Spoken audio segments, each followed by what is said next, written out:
Today, starting next year, ChillPoint's gonna go physical only. That's right.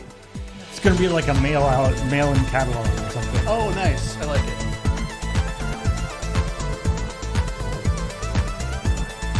We're gonna be a zine. Yeah. It's gonna be like a magazine that you get mailed to you. So you get it like maybe like 6 months or so after the actual episode. Yeah. I'm okay with this. Yeah. That's cool. How big of a zine are we talking?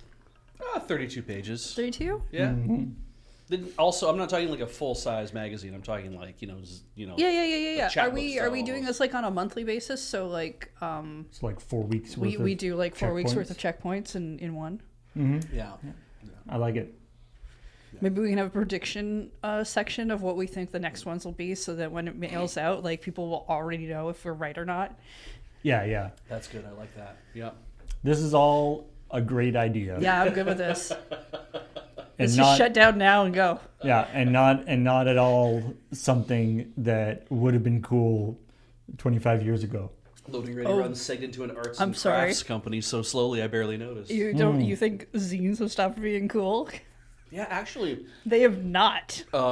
apparently in Japan the concept has like skyrocketed to the point where like small press expo and stuff like that kind of thing that equivalent of thing that they have in Japan, there are buyers for bookstores who literally go to those events now to buy zines so that they can stock their own stores with them, so people don't have to go to the small press expo or whatever to buy them. They can just go to the national chain bookstore or whatever and buy the zines from there instead, which is really weird because the whole point of a zine is to completely bypass the distribution structure. Right. Are these still like, photocopied, stapled? Yeah.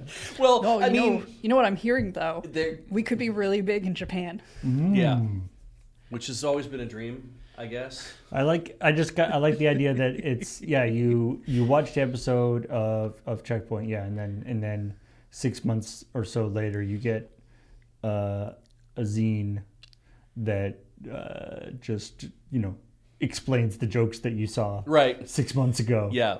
Talks about the news that was happening at the time that we didn't cover, and they're like, that happened? Yeah. Yeah. We could write alternate timeline stories. Can I please write an alternate timeline So story? we're doing a literary club magazine now. Yes. Is what we're doing. Okay. Can I please fantasize about living somewhere better? I want off this timeline. I don't know if people do fanfic about video games that they're playing. That's an interesting idea. You don't think people do fanfic about video games that they're playing? No, I mean like they don't write a fanfic that is like basically here's what I think playing this video game would be like, and then they write a story about that. Oh. So you mean fanfic about video games that you're not playing?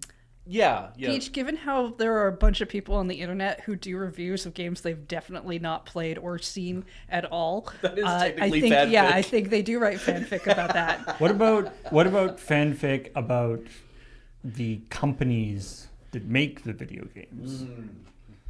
Like, there's got to be a couple of game dev animes out there, right?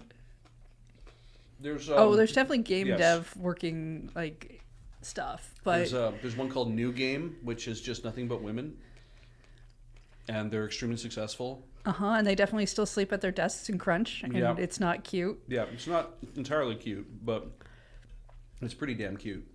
And In a moe blob way. yeah, cute girls doing cute things Like sleeping at their desk and making Yeah. making video Sleeping games. under their Doing desk 3D modeling. and grinding. in a sleeping bag, Paul. Moe blobs with jobs. Nice. I like that. Hey, everybody. Welcome to ChillPoint, the show that, at least for the moment, is streaming on the internet in a video form. And it's where we talk about the week's video game news, as well as the episode of Checkpoint that, at least for the moment, went up on YouTube. It took forever. That took forever. Yeah, it maybe would have been faster to mail it to you.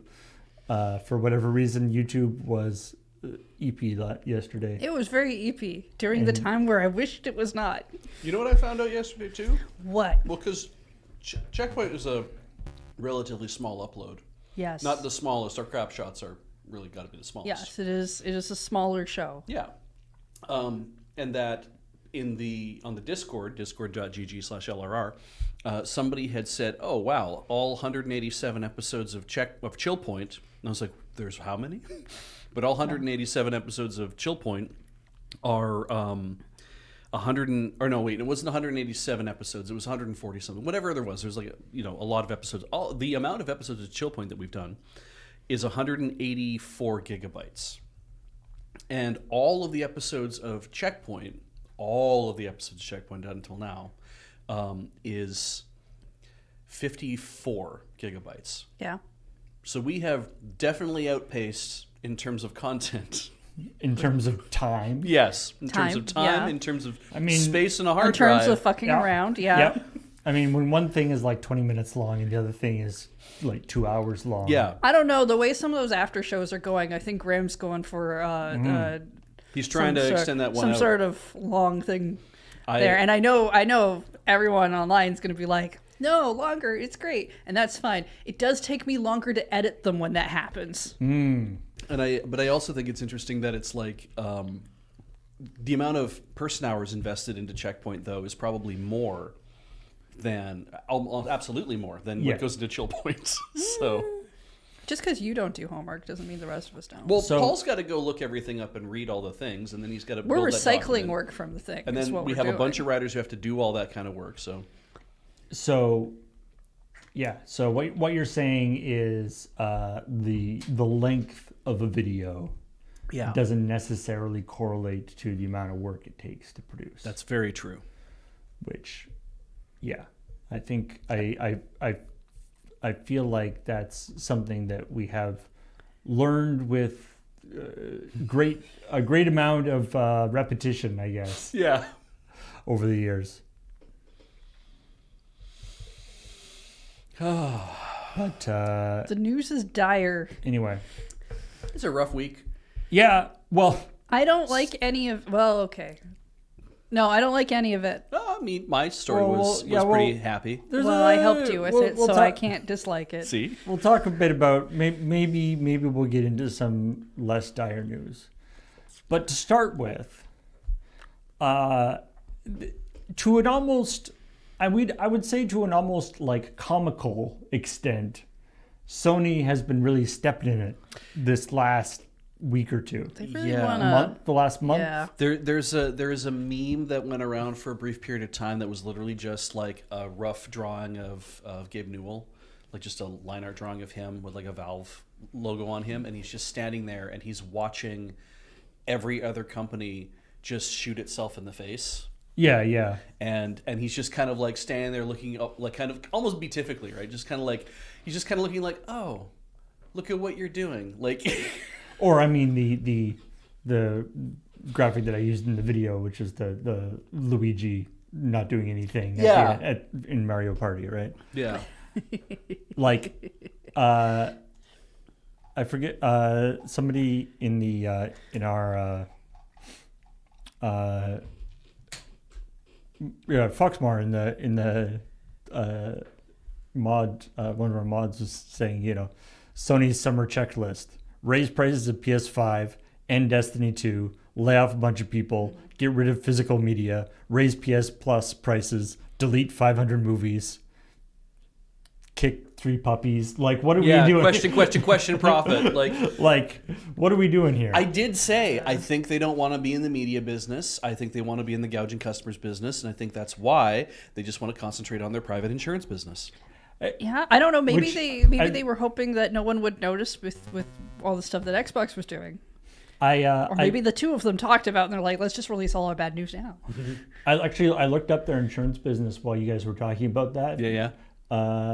Apparently, 10 to 15% of their income is their insurance business. I mean, that's a sizable chunk. Pretty substantial. Yeah. It's a couple of billion yen. Yeah. Anyway, in some way, like, I can imagine that, like, maybe this is like one of those, whatever, in for a penny, in for a pound. Like, we've got a bunch of bad shit that has to happen. Yeah. We might as well do it all at once. People will hate us, but people have bad memories. Like, rather than splitting it out over like the course of a year and just something bad, Sony does something bad every month in a year. Well, the way you characterize that too, though, is interesting because also saying that it's a bunch of bad stuff that has to happen. And I mean, whenever we come at, when I say has to happen, I mean people at Sony have decided that it has to happen. Yeah, a certain cadre of people. They're like, we have to do a bunch of stuff. Do we do it all at once, or do we try to lessen it by splitting it all out? And they're just like, you know what? Let's just do it. Yeah, definitely the ripping the Band-Aid off strategy means that everyone's going to gurr and snarl and gnash their teeth for an entire month about the Sony apocalypse kind of thing. It's like, this is when they brought the hammer down and fucked over everybody as hard as they can. And then it's like, and now we will go into their rebuilding process and do whatever. And then we'll bring out a game that everyone likes, and hopefully they'll forget. Yeah, I mean, and really, that is kind of the way that the industry game works, right? That it's like the moment you do the thing that people like, especially when it comes to entertainment, by and large, they will be like, oh, but this game came out that I really like, so now I get to play this. I have not bought a single physical PlayStation 5 game. So, and I think there is. So, I mean, this is a point that folks have brought up, in kind of not a backlash, but maybe a response to the to the people being angry about Sony announcing this drop thing, which obviously it's not happening until whatever 2028 or something for everything to finally be finalized. Yeah okay. But one of the comments that I've seen a lot, or the response I've seen a lot, is that like it was like this is sort of just admitting what was already happening. Yeah. That Sony themselves, like in the thing, Sony was like something like 80% or 75% of PlayStation sales are digital. Right. Yeah, I mean, like most of the games I've bought for the PS5 have been indie titles, which don't have physical releases. That don't have physical releases, or at least didn't at the time that I purchased them. I typically end up going and buying a physical release of an indie game I really enjoy later. Or the other reason I don't really feel inclined to necessarily buy a PS5 digital game is a lot of the time they aren't all on the disc in the first place. Or that's the other thing. Or my favorite, I have to insert the disc, download all of the data off of the disc onto the thing anyway. So like half the reason why I like to buy cartridges for the Nintendo stuff is to save on the memory. Right. Because but that's the other point, is that not only are the majority of people getting digital versions of games now, but for a long time, even if you got a physical version of the game, the ability for that to actually, to be the idea that the physical version of the game on the disc is actually something that can be kind of preserved. Yeah, it's not is in a lot of cases kind of a fallacy. It's not a book. That's the thing, is that it's like everything has to be read off of it and put onto a thing, and then it has to. There might be like online elements that have to be running in order for it to be like, this is how they program the game, is that it has to be done this way, or that updates have to come down in order to fix a whole bunch of problems. Day one updates. Yeah, exactly, all that kind of crap. Which is what frustrates me about any time when a game comes out physically and then you hear about massive amounts of updates that come out for it, and I'm just like, oh, I hate this.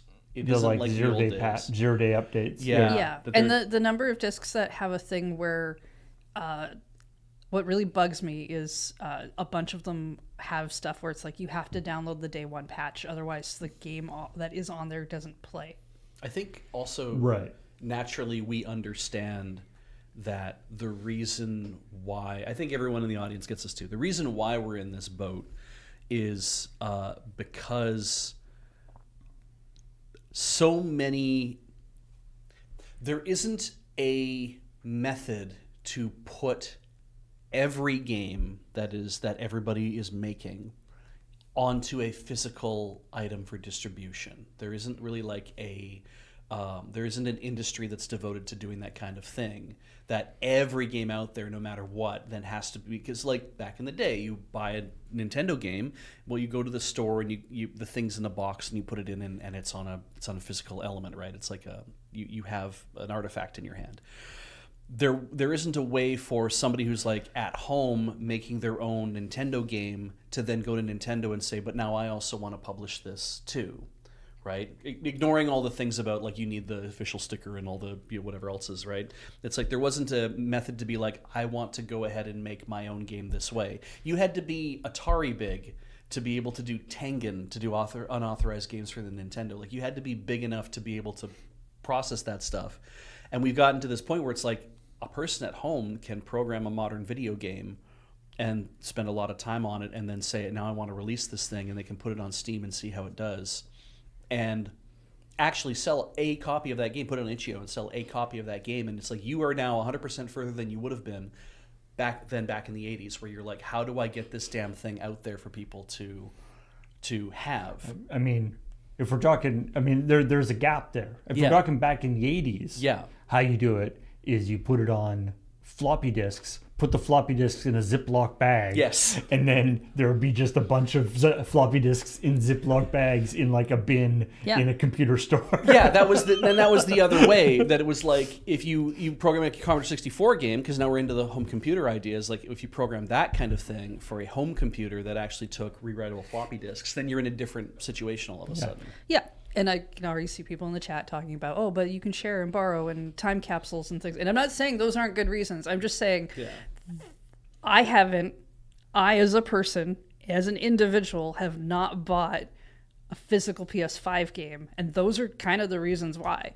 Yeah. I think the thing that annoys me is that I think that if you have a game on a disc, it should be playable. Mm-hmm. Even if it's not the most up-to-date version, it should be something that plays. And I know there are games that are like, oh, we put half the game on the cartridge for some reason. And that I don't like. The hot take of people being like, thanks Nintendo for we didn't know how good we had it. No, it's more like before, it's that somehow Nintendo, because of virtual game cards, that somehow Nintendo started this trend. Yes. And it's like, dudes. No, they didn't. No, Code in the Box has been around Code for a in the while. Box has been around for a very, very long time. That's fine, though. A lot of these people are 20 years old and they don't know any better. That's fine. Yeah.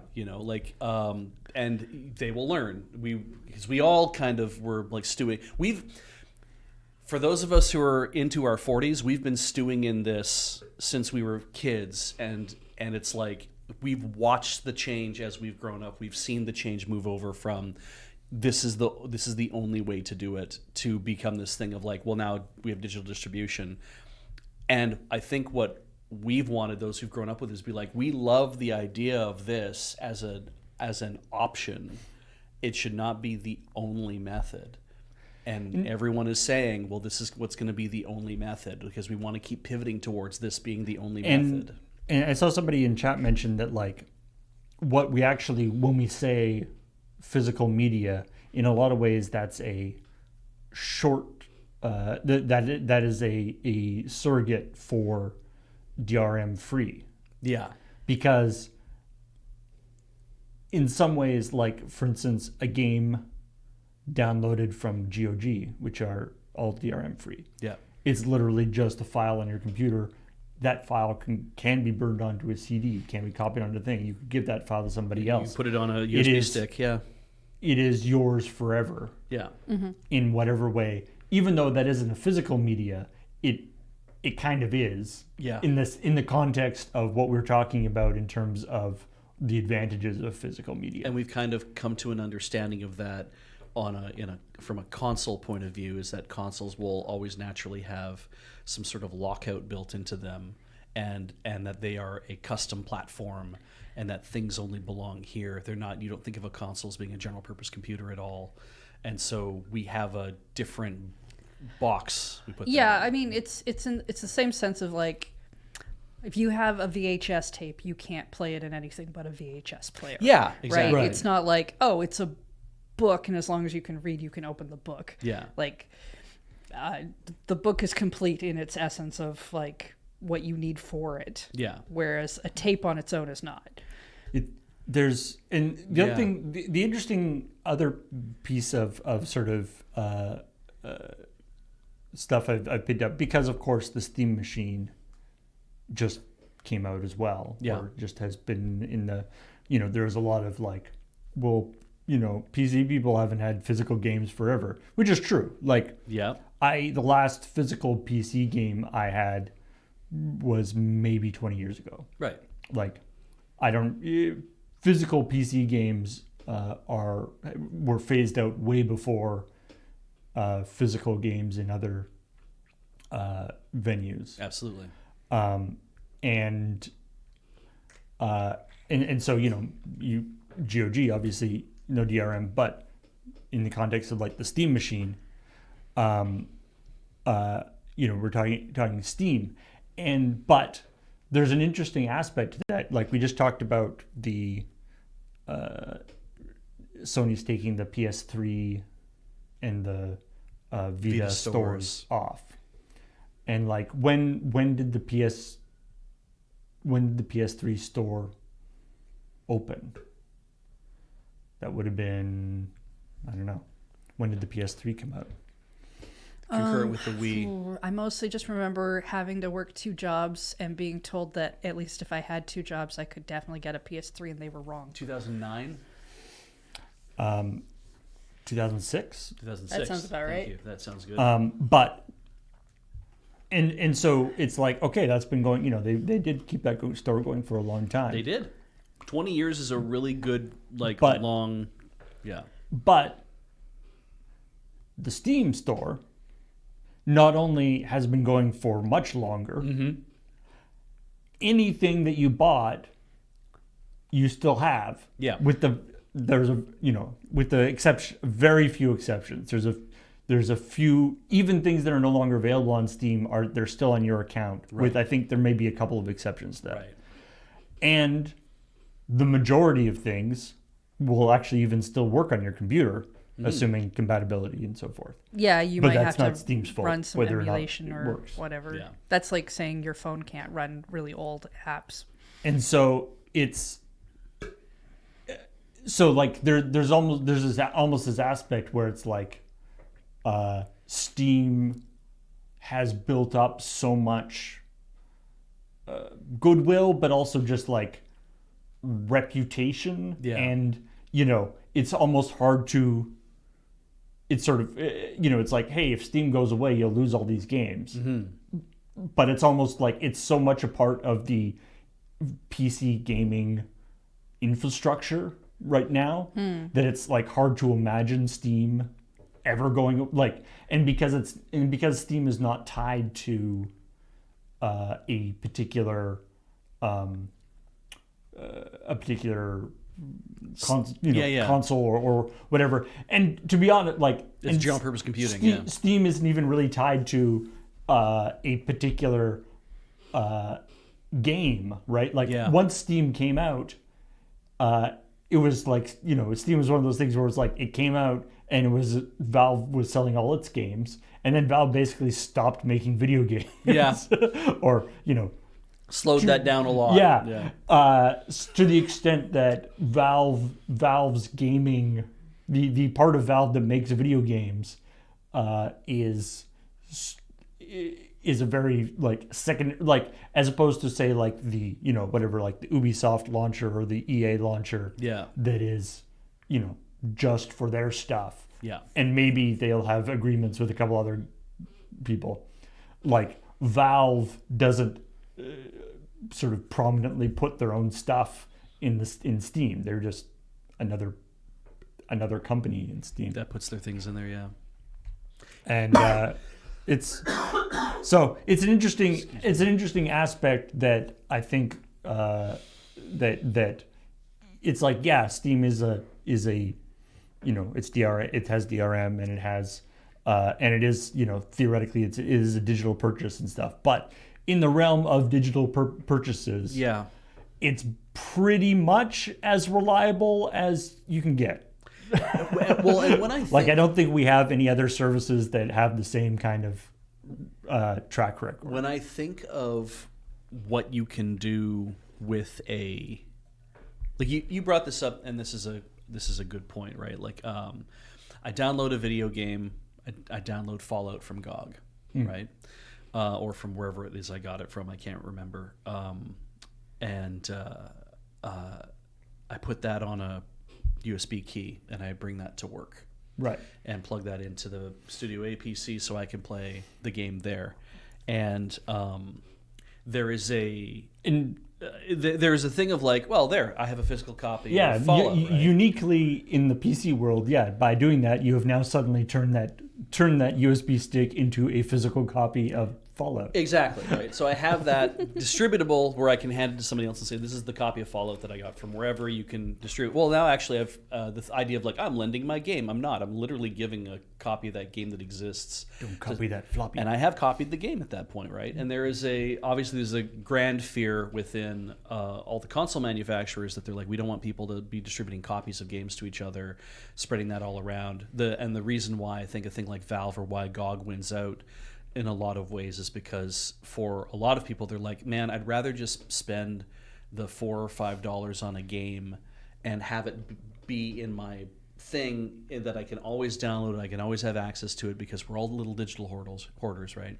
But it's like, I'd rather just spend that $5 and know that that I paid my pittance for an old game and now it belongs to me.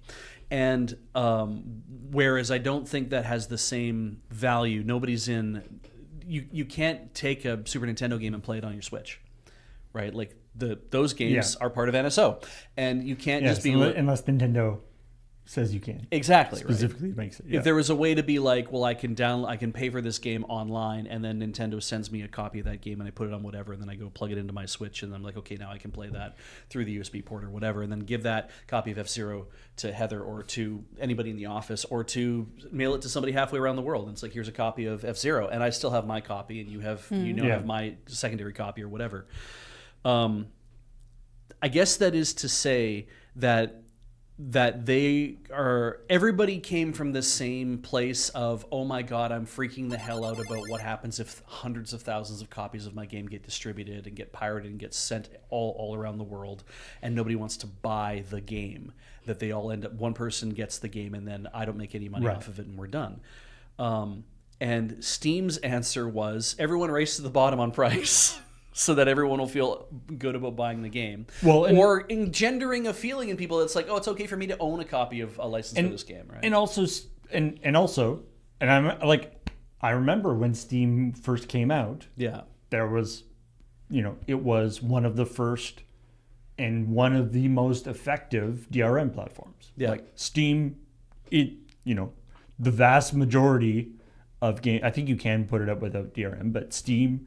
The vast majority of Steam games have DRM. Steam itself is a DRM platform. Yeah. And a fairly effective one. I mean, it can be broken, and it has been broken. Yeah. But it is pretty effective, and it limits what you can do. Yeah.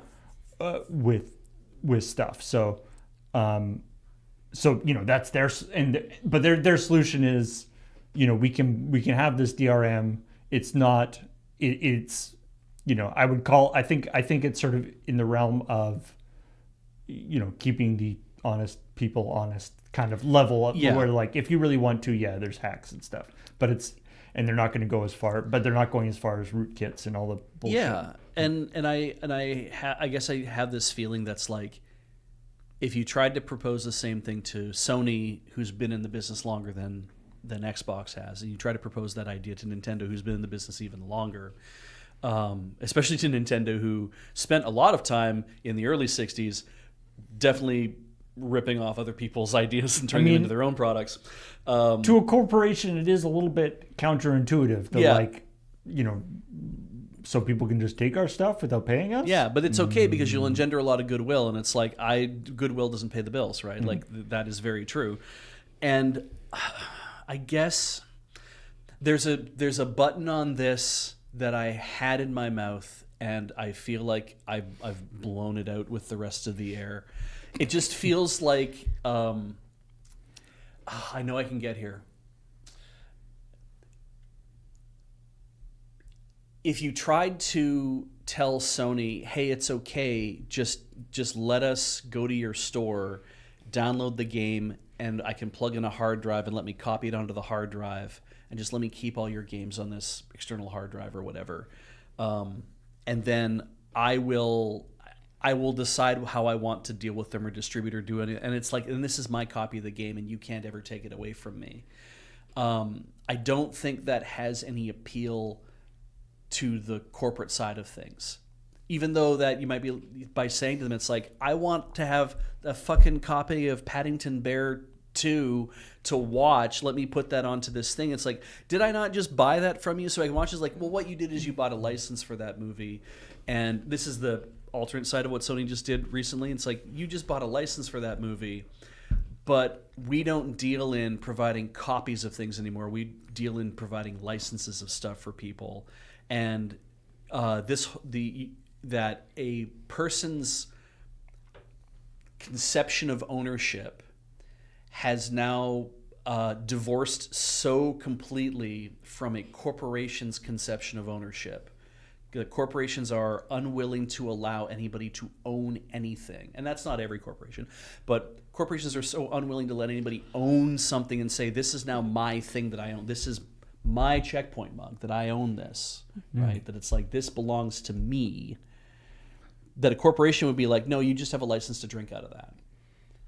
I mean, in a very accurate way. I mean, yeah, when I come to the moon base, I have a license to drink out of the mugs the moon base has bought. Yes. But yeah, in a very accurate, you actually described, because yes, while you were here, you have a license to use that mug. Yes. But you don't get to take it with you. No. Not this one, though. This one I paid with my own money and I bring to work, and I do not put it with the other mugs. Yeah. The agreements have shifted in a way where it's like, I don't just own this thing anymore. The And EULA you signed before you picked up that mug. And I have so many things in my house that are just things that belong to me that a corporation's not coming to ask me for back, right? Book is a good example, right? You have a copy of Night Watch by Terry Pratchett sitting on the shelf. Rihanna Pratchett's not going to come looking for that and be like, I'm sorry, I need to remove all those because we need to. No, but I would be okay something. If she did, because then she'd have to talk to me. It would be cool to have a conversation with her. Because I would make her have to talk to me to get that book. Yeah. Because there's the different tiers of the sort of thing going away. Yeah. That, I mean, and Sony has showed us kind of all of them in the last little while. Yes. That the closing the store, or the, there's the, it's available. There's the, like, the store is still there. Yeah. But nothing's going to get the store. Nothing's going to get updated on it anymore. The store does not allow for purchases. It's there so you can download stuff that you've already previously purchased. Right. I don't think we've had a digital store on like any of the video game platforms yet go down in such a way that you can't download your stuff, because I think you can still download your Wii games. And then there's the version where the store is still there, but the thing gets removed from the store. Yeah. So you can't buy it anymore. But again, if you already own it, you can re-download it. Yeah. Then there's the other version, which is like, so Sony and for the PS3 and the Vita thing, that's what they're you can still download removing the older the ability stuff. to buy things. Yeah. Now for the movies, there's the next level. Yeah, those which are is just where they're actually gone. actively going onto your system and removing them from your system. So it's not even that you can't download them anymore. No. It's there's going to be like a hole there where labeled Paddington Bear 2. Yeah, somebody reclaimed the thing. If that even. I really Stadia never sold games. Don't. It's so funny how, like, looking through the lens of this is another. You can't say this is a microcosm of modern society, because it is as much a part of what's going on in modern society everywhere. It's like what Sony's doing right now with all the different aspects of the things that they have their fingers in. And they're certainly not the first ones, or Yeah. they won't be the last ones to do this. Yeah, and you can't just be like, well, look at how that kind of mirrors. And it's like, well, it does, because all of modern society is operating like this, and that every corporation, by and large, is acting in these ways, in different ways, and that the kind of rent seeking that is going on, and then our pushback, where we're saying, okay, if ownership means I don't own anything, then I guess that piracy isn't actually piracy; it's just sharing. Like if the idea is that if everybody's going to start redefining what everything means, then I guess we're just going to start having to redefine a whole bunch of different terms, Right. and we're going to have revolution. You say that, but I ultimately- see phrases just yelled out all the time, You're- which I get, but doesn't really add to discussion. So I do find them a little annoying. I mean, and I don't want to catastrophize, but it also feels a lot like when you start drawing a line that keeps heading in that direction over a long period of time, what you start turning into is the thing of if a corporation that has money and has all the money and are saying, well, this is how things have to be, and the millions of people operating under the control of that corporation are all like, I guess I just have to keep up this bullshit and keep doing it forever and ever. That's a powder keg, and at some point that pops. And we already had robber barons in the 1930s, and we already had all the other stuff going on. And that is a continual cycle of humans decide what wealth means, and so then therefore some people go after that, and everyone says, oh no, I guess that is where the wealth is, and we don't have that anymore, so I guess we are powerless to change anything. And don't feel like you're powerless, that you can't change anything. It's just going to take an awful lot of work. And we were just talking about video games. yeah, But now I we're... I could make it scary for you with books if you wanted. Yeah, right. It just gets worse over time. And I don't want people to, start to feel like it's like everything just gets worse. You know that books get updated when they do printings sometimes, Yeah, right? yeah, Like yeah. they'll make adjustments to maybe some spelling errors that didn't get caught, or for instance, the first version of The Hobbit wasn't actually as connected to Lord of the Rings as it was reprinted later edition, and yeah. stuff like that. But if you have a digital book that gets updated automatically, Maybe not you even might without telling find that a book that used to reference older things has been updated to reference new things. Yep. And it changes the tone of the book. Yep. There's a great I think it might have been like James Randi or somebody was showing off a book that somebody had wrote about like the prophecies of what's his name?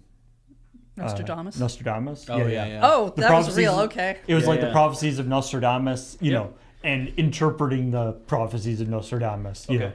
know, and being like, look, he, interpreted that, whatever, this war. He's like, he saw, he said something about wars happening, and then the Second World War happened. Amazing. How did he know that a war would happen? And stuff like that. But he was showing off, I think it was James Randi was showing off that multiple editions of this book that have been, it's like once stuff changed, Yeah. then the guy who was writing the book was like changed his it's like Yeah. the interpretation changed the interpretation so that it retroactively, he changed so that it continued to work. But books Right. have when you print a book, it tells you the printing of the book. I don't know if digital ones do that. I haven't really looked. I've never really seen change logs for... That would be good. Yeah. Because it's not a bad thing to want to maybe fix some spelling errors that did not get caught Of course. in a thing, or have some stuff the author maybe wants to change out because Of course, in the world reasons, but- in the world of video games, we have the ending changed. yeah is Oh actually my not goodness. even not even that uncommon. I've had two games change their endings before I finished playing them. Yeah, imagine if you're reading a book and then you're like doop-a-doop-a-doo 3 pages from the ending, and suddenly you're like 12 pages from the ending. You're like, whoa, that's weird. Yeah, But I mean, They that just kind of thing, added that more kind of thing stuff. does happen when you have, because it's part of the ease of the digital distribution of it, right? Yeah. And it's a feature as much as it is not a bug. It's a bad way to look at I that. do have a question about the movie thing, Sure. because I didn't really read up on that. Do you know if you had to be online to watch the movie, or is it possible that if your stuff wasn't online, you can still access your movie? Because sometimes there's a right, like we've had that with the PT demo. Right. If you happen to have it, then like you have it. The PD sitting demo around. wasn't pulled off people's systems. No, Whereas from what I understand, these are but I like believe, they can't pull it off your system if it's not connected. right. Obvious. But Yeah. like there, which but means that if you don't have to connect for it to be like, oh, you can watch this. I don't actually know what how Sony you have to have an active license. Right. Yeah. So it's They have to be renewed every. it's so one of often. it's one of those Okay, ones where it's yeah. like you have to connect up every once in a while for it to Right. redo it. Which there's always like there'll be controversies where they lower the days that you can be disconnected, and then people will run into it like while they're on vacation or something. Okay.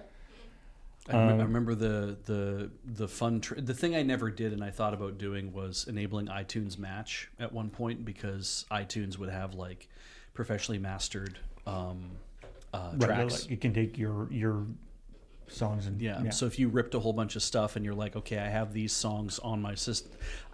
I ripped my copy of Stunt by Bare Naked Ladies, let's say. And then I would say, okay, match this against what you have. And it'd be like, oh yeah, we see all these tracks, but we have the mastered by iTunes or mastered for iTunes version, which means that we got the master tapes and then we cut them directly so they sound really good as compressed MP3s as opposed to whatever you just did with your CDs. AAC or whatever. Yeah, exactly. And so then they were like, so here we're gonna put these up, and then you could say, great, now download all those to my system. I want all of your We're mastered gonna by audio iTunes tracks. fingerprint your stuff. Yeah, and then once you've done that, once you've pulled in all the better versions of stuff, then you discontinue iTunes Match, and you're like, you have all Yeah. the better versions of the stuff sitting on your hard drive. And Apple wasn't getting rid of that. They're like, we don't touch that because all that information was technically there beforehand. Even though you downloaded our version of it, that information was still technically there beforehand. It was like a really neat trick to get better versions without any clicks or pops because your CD has been worn out or whatever. And that has been discontinued. And it does make me wonder that now with Apple Music running the way that it is and the way the iTunes store kind of runs, I'm like, it's still all DRM free, but it's still like more frustrating to use because it is kind of a subscribe to Apple Music and do things this way. And I'm not really sure. Like, I mean, Apple Music isn't DRM free. Like it's not DRM. Like you're not downloading it at all. Like you're just streaming it. It's so not then actually downloaded. just the iTunes side of things is DRM free then. No, you can download it. It's not DRM free.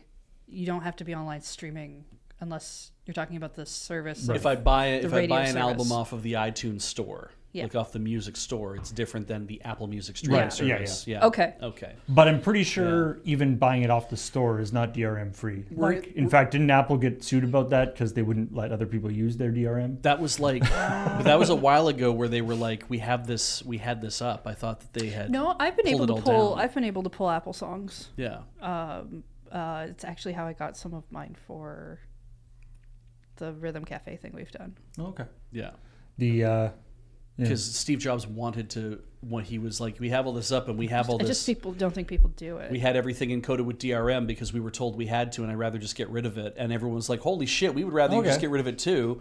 And yeah, you're right. They did get sued over it, but it was like, maybe that was and a that's why they were different like, DRM. we'd rather just not was- have. It was like Play for Sure or something. Yeah, Something. Microsoft ran into that problem, I think, too. Yeah. But yeah.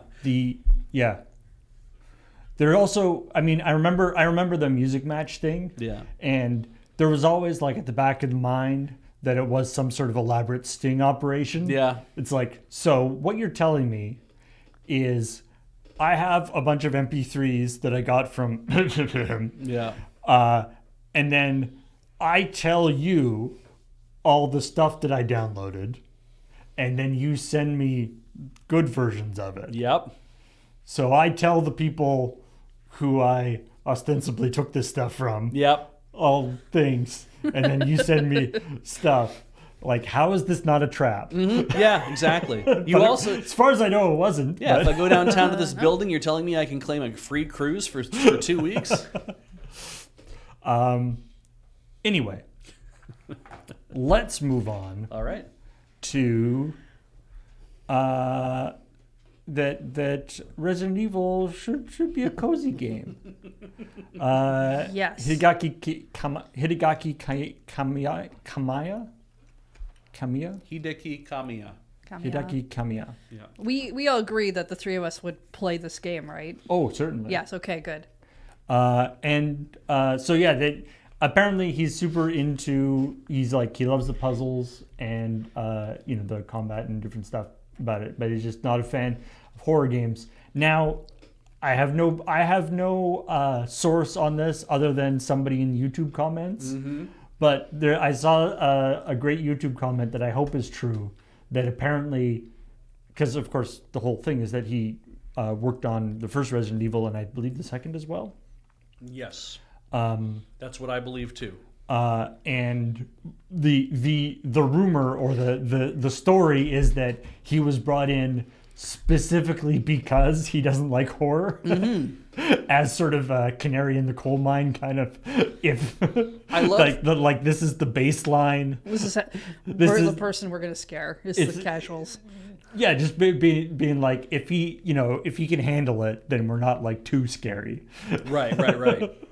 I like this idea too because there's a TXC2 brings up in chat. Cozy Resident Evil game which is exploring how buckwild this mansion is. That's Blueprints. Oh no. Or it could be Power Wash Sim. Or it could be Power Wash Sim. Or There is a Viscera cleanup detail, depending on how the game of Resident Evil went. the fact that he said that all he wants to do is just do the puzzles and combat, and I'm like, if you take the first Resident Evil game and you take out all the zombies that are there, like all the monsters and everything else, but have some sort of other form of combat, like I don't know what it would be. Maybe there's Doing their taxes. I don't know what it is. Yeah, sure. But the idea of like, I just want to walk around this mansion, this crazy ass mansion, and I want to like explore and find things, and then like walk from room to room, and like that's an escape room. Like largely, it's like I want to figure out what the secret of the mansion is, and then once I've discovered it, then I win, and that was a fun distraction for me to do, and I don't have to feel scared the entire time. And in a lot of ways, the kinds of puzzles that are in especially early Resident Evil games Yeah. have some, obviously that are much simpler form, but they do have some similarities with the kinds of puzzles that you encounter in Blueprints and Yeah. stuff. Yeah. Yeah. The matching the right shapes into different things and finding a code somewhere, Or picking up a key. bits of codes of different Slide block things. puzzles. Yeah, I'm assuming there's slide block puzzles in there. Seventh Guest, yeah, that's another good one. I do really like the idea though of like you're walking around in the Resident Evil mansion trying to do thing. God,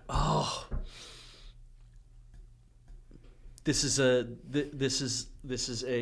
Now, somebody had said Silent Hill 2 and Resident Evil both come at the same thing in two different ways. I saw this on Tumblr, and they're like, Silent Hill 2 has a thing where you're walking along and you find something, you find like your MacGuffin, right? And then you use that, you key to enter a house, and you have to do that because that's part of course, driving the game forward. But it makes sense within the whole point of view that it's a weird psychological nightmare that you're having, and so why did you pick up this specific thing, and why does it work in this whatever? Whereas Resident Evil has the other side of things where it's like, oh, I know, I'm walking through the subway station and I pick up this red jewel, and if I put it into the drawer in the subway station, then out pops a broom. Right? Did that make any fucking sense? No, of course not. Why would it? Why would you put a red jewel into a weird drawer that's in a subway station and out pops a thing? And it's like, that's because nobody has any idea how to build puzzles for Resident Evil. Except you could put that same puzzle in Silent Hill and it would make complete sense that it's there because it's supposed to be weird dream. It's supposed to be weird dream anyway. logic, yeah.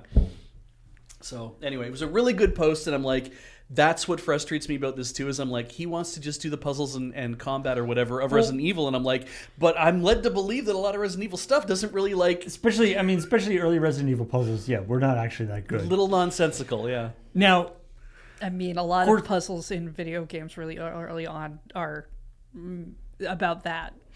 of course, what he's saying here isn't necessarily like the kind of games that he's describing here isn't even like the like Resident Evil with only puzzles. No. Is actually like a straight up like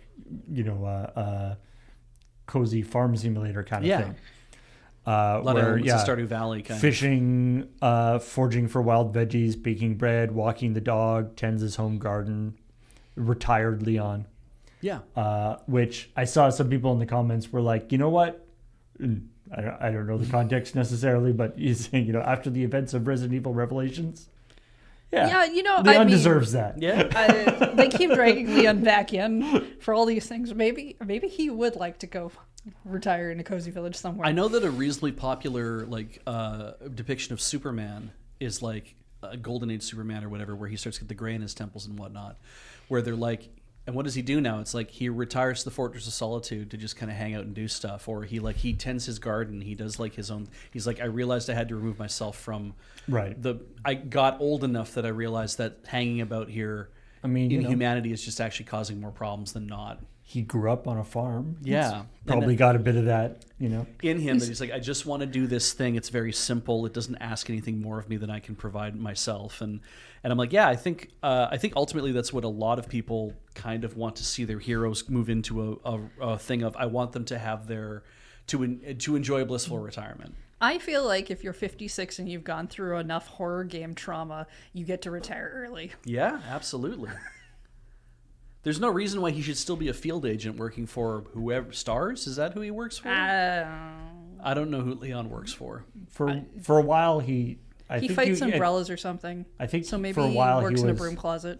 He was independent, and he's worked for the government in different places. What I would really like is if there was the opposite, like there was the Leon cozy farm sim game. Yep. Mm-hmm. And there wasn't a Resident Evil game. And then they were like, this character for it would be like if like your character in like Stardew Valley, right? If they did like a Stardew Valley prequel, and it's a Resident Evil game, it's like, this is why he's so into farming. When your grandpa's like, you got to come take over the farm, it's like, absolutely. I'm really proud of how Heather managed to help me do a complete just twist on this whole story.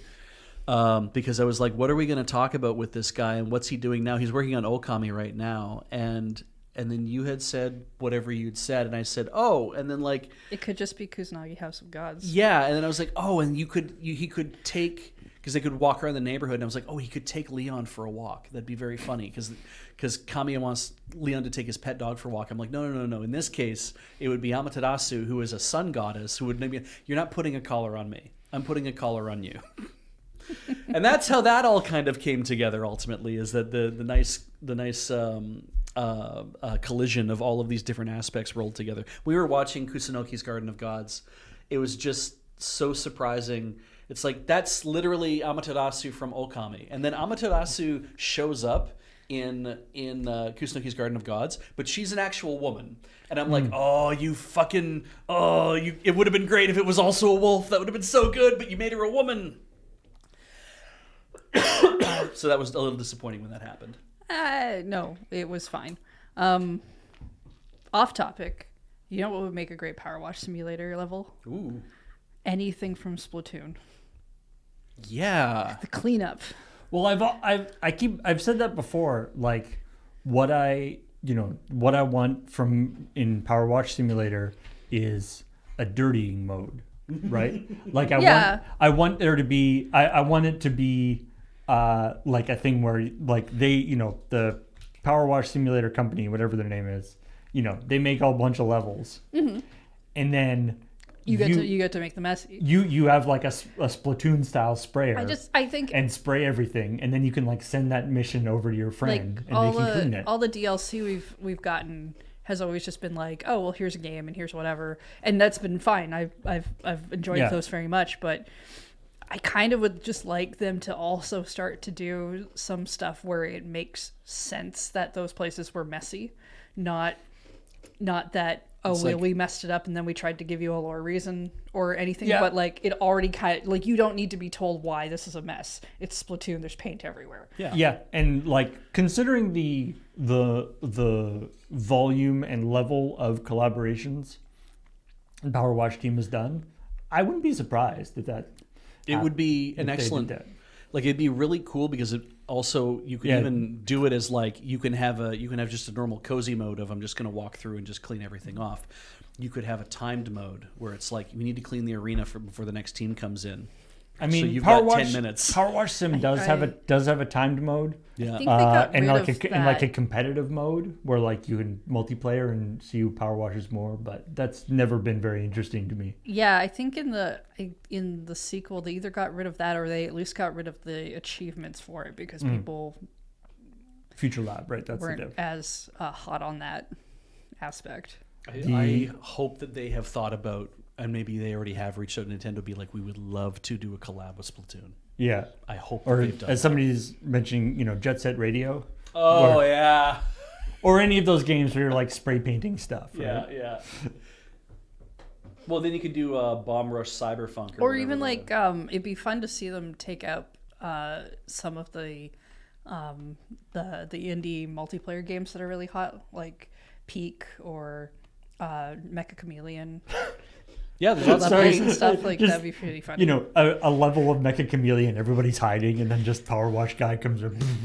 Yeah, I think that'd be actually really funny. The guy with the gun is just like, oh, hey, Yeah. bang. that literally. I That mean, would be hilarious. I was saying to Heather how Mecha Chameleon, and I'm assuming it's Mecha, it's not Mecha, because it's Japanese, and I'm like Meccha. I'm like, that really feels like it's the cha is supposed to be cha, and you're supposed to be Mecha or whatever. It might be. We'll find out. Anyway, in that game, it surprised me that I'm like, this is like looks like the funnest, least violent, coziest game I've seen for people that still involves shooting your friends in the face.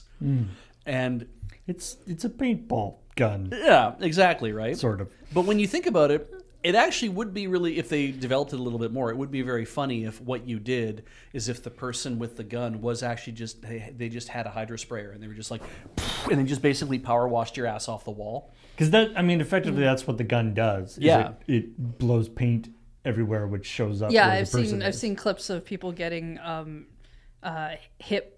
Somebody beside them gets hit, and then they repaint to like look like The blood splatter or the paint splatter goes all paint over splatters them. over them because it doesn't. But anyway, this all seems like a great idea. And maybe, I am also actually kind of stoked about a new Okami game.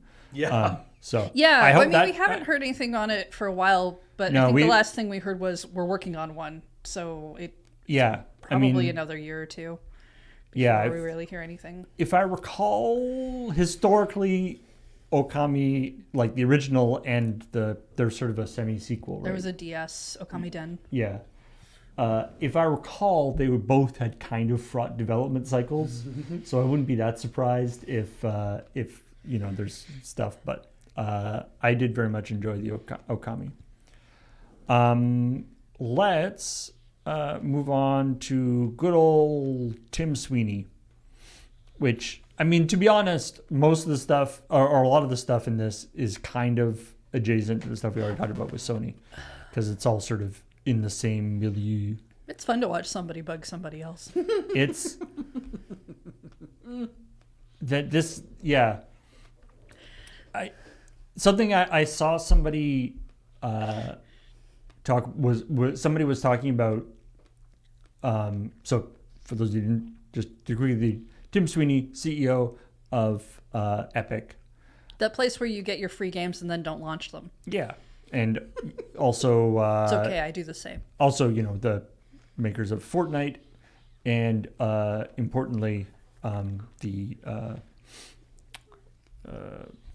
Unreal Engine 6. Unreal Engine, yeah. Unreal Engine, yeah.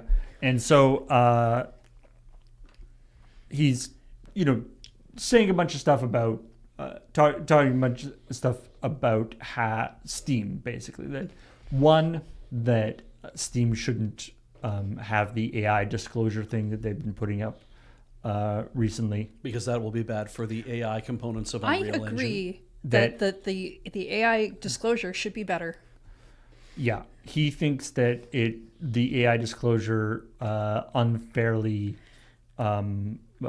discriminates against people using AI in their game. Yeah, he called it a scarlet letter for AI, and I'm kind of like, well, that's actually 2 scarlet letters. And also, if you are that down on that, wait until AI has its own sexual revolution, and then you can feel better about it. I bet he thought he was being incredibly clever, and he wasn't.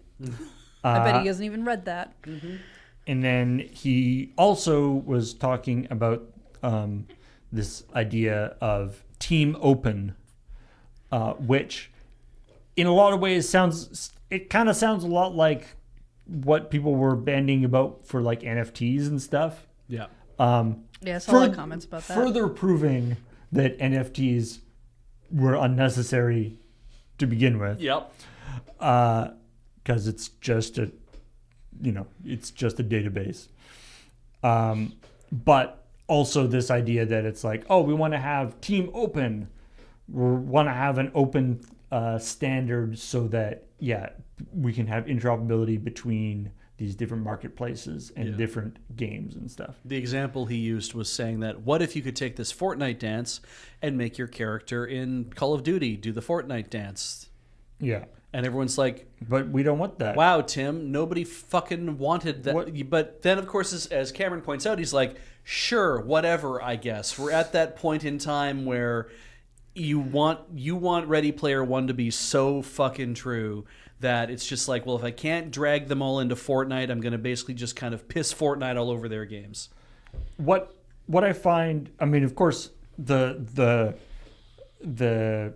part of this that is sort of really kind of the Epic's sort of playbook for these things, and this kind of came up when there was the big when Epic went up against Apple and Google. Yeah, is that Epic is like, we just want to have an open environment where everybody can produce all these can put up things, and we don't think that these storefronts should be charging so much money because it's really damaging all developers, and we're part of this alliance of developers. And you sort of go, wow, you guys are part of this open alliance that has banded together for all these developers. Really, wow. So who's all in this alliance? You go, well, there's us. There's about 5 other companies that are mostly funded by us.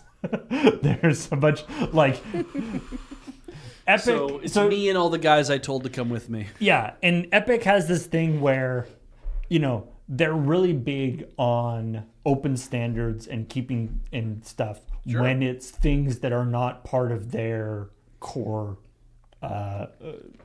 revenue source. Like you want to go, oh man, you like open standards. I love open standards. You know what? We should just make Unreal totally open as well. Mm-hmm. Like, that would be great. Wouldn't that be wonderful for all the developers? Like, open standards. Yeah, let's be team open, Tim Sweeney. Mm-hmm, mm-hmm. I bet Unreal Engine should be definitely completely open for everybody and free to use. The tool should be free, because then you can compete on your ability to actually make creative work from the tool, right? Yeah. Mm-hmm. So, anyway... So there's this. What is it? It's easy to sort of spend other people's money or whatever. The idea that he also is saying he's got this thing that's like, well, Fortnite, Genshin Impact, and these sort of a bunch of these sort of free to play kind of gacha kind of games. Well, not all gacha games, but free to play games with like in-game microtransactions and stuff are not on Steam at the moment. Mm-hmm. And he's like, what is Valve doing? Valve is they're just leaving hundreds of millions of dollars on the table by not having these games on Steam. But Valve seems fine. And yeah. Wait, I thought we wanted to freely share stuff. Now you're talking about hundreds of millions of dollars. Yeah. What? and there's an interesting aspect. I think I saw this when this first sort of started. Tim on the I think it was just in the comments of one of the articles about this or something, but that resonated with me, which was that Epic has this, like, Epic and Steam ostensibly, or the Epic Store and Steam are ostensibly doing the same job, right? They're storefronts where people can buy games, but they have a fundamental difference of approach.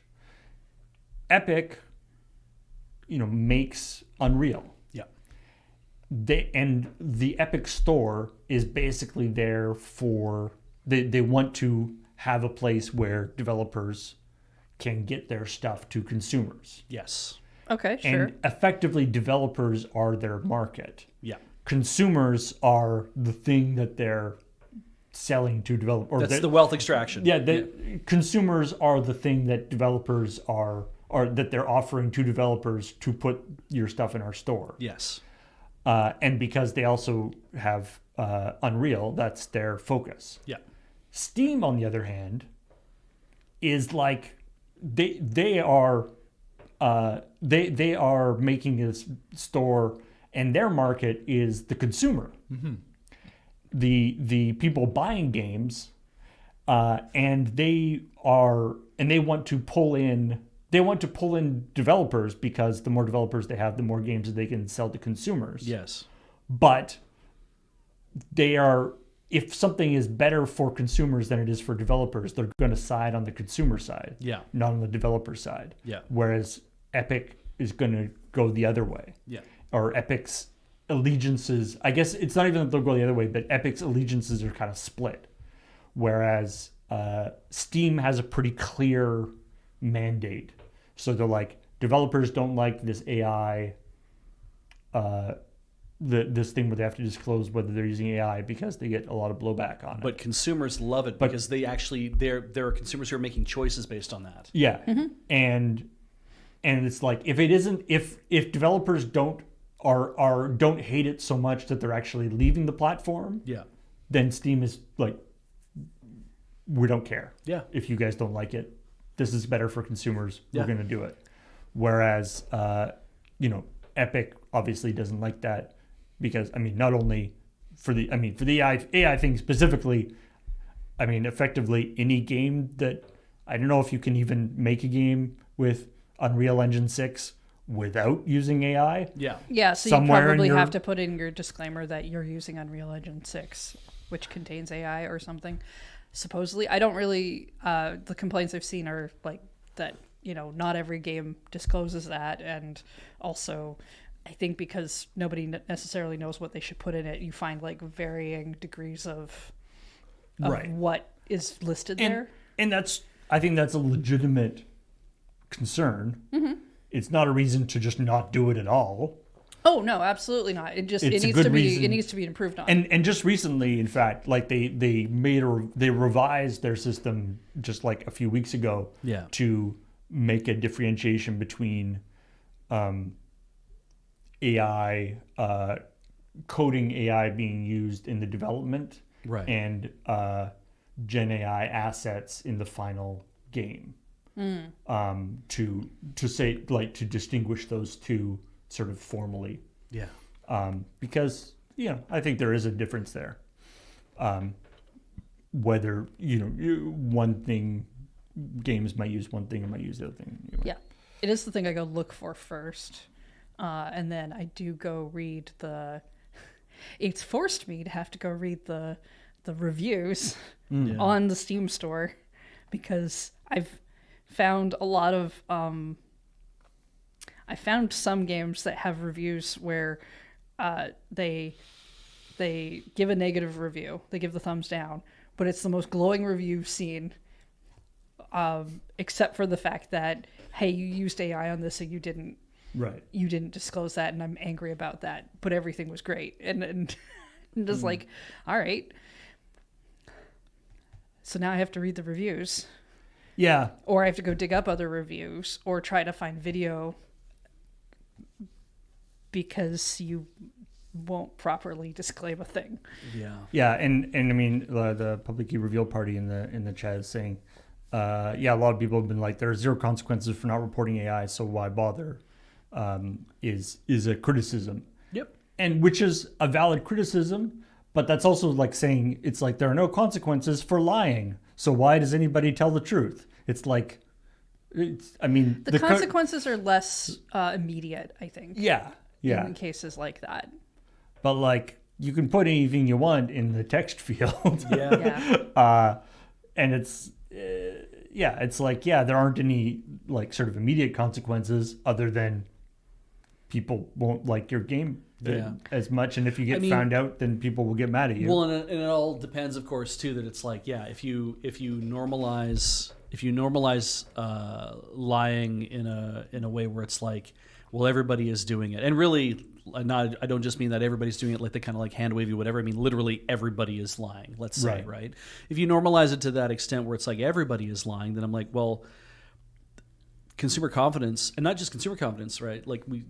But confidence craters. Mm-hmm. People don't believe that you can get the thing that you can get from something because you can't believe what people are trying to tell you. This is a function of the advertising industry taking a kick in the balls, where it's like people could make fantastical claims, and eventually the government had to step in and say, okay, you can't do that anymore. You can't just say that your snake oil shit does whatever because you are harming people. And so the problem is that when lying is normalized to such a degree where the government is lying all the time as well, then it would get even worse and get even worse. And again, I'm not trying to catastrophize here. And I can imagine, but I can imagine if there is a series of sort of high profile people using, obviously using AI, and not disclosing it. Then I can imagine Steam stepping in and starting to impose more severe, because I mean Steam does do all sorts of moderation stuff on games. So we're kind of talking about social consequences, as well. There's that too, and that's just always going to be a thing.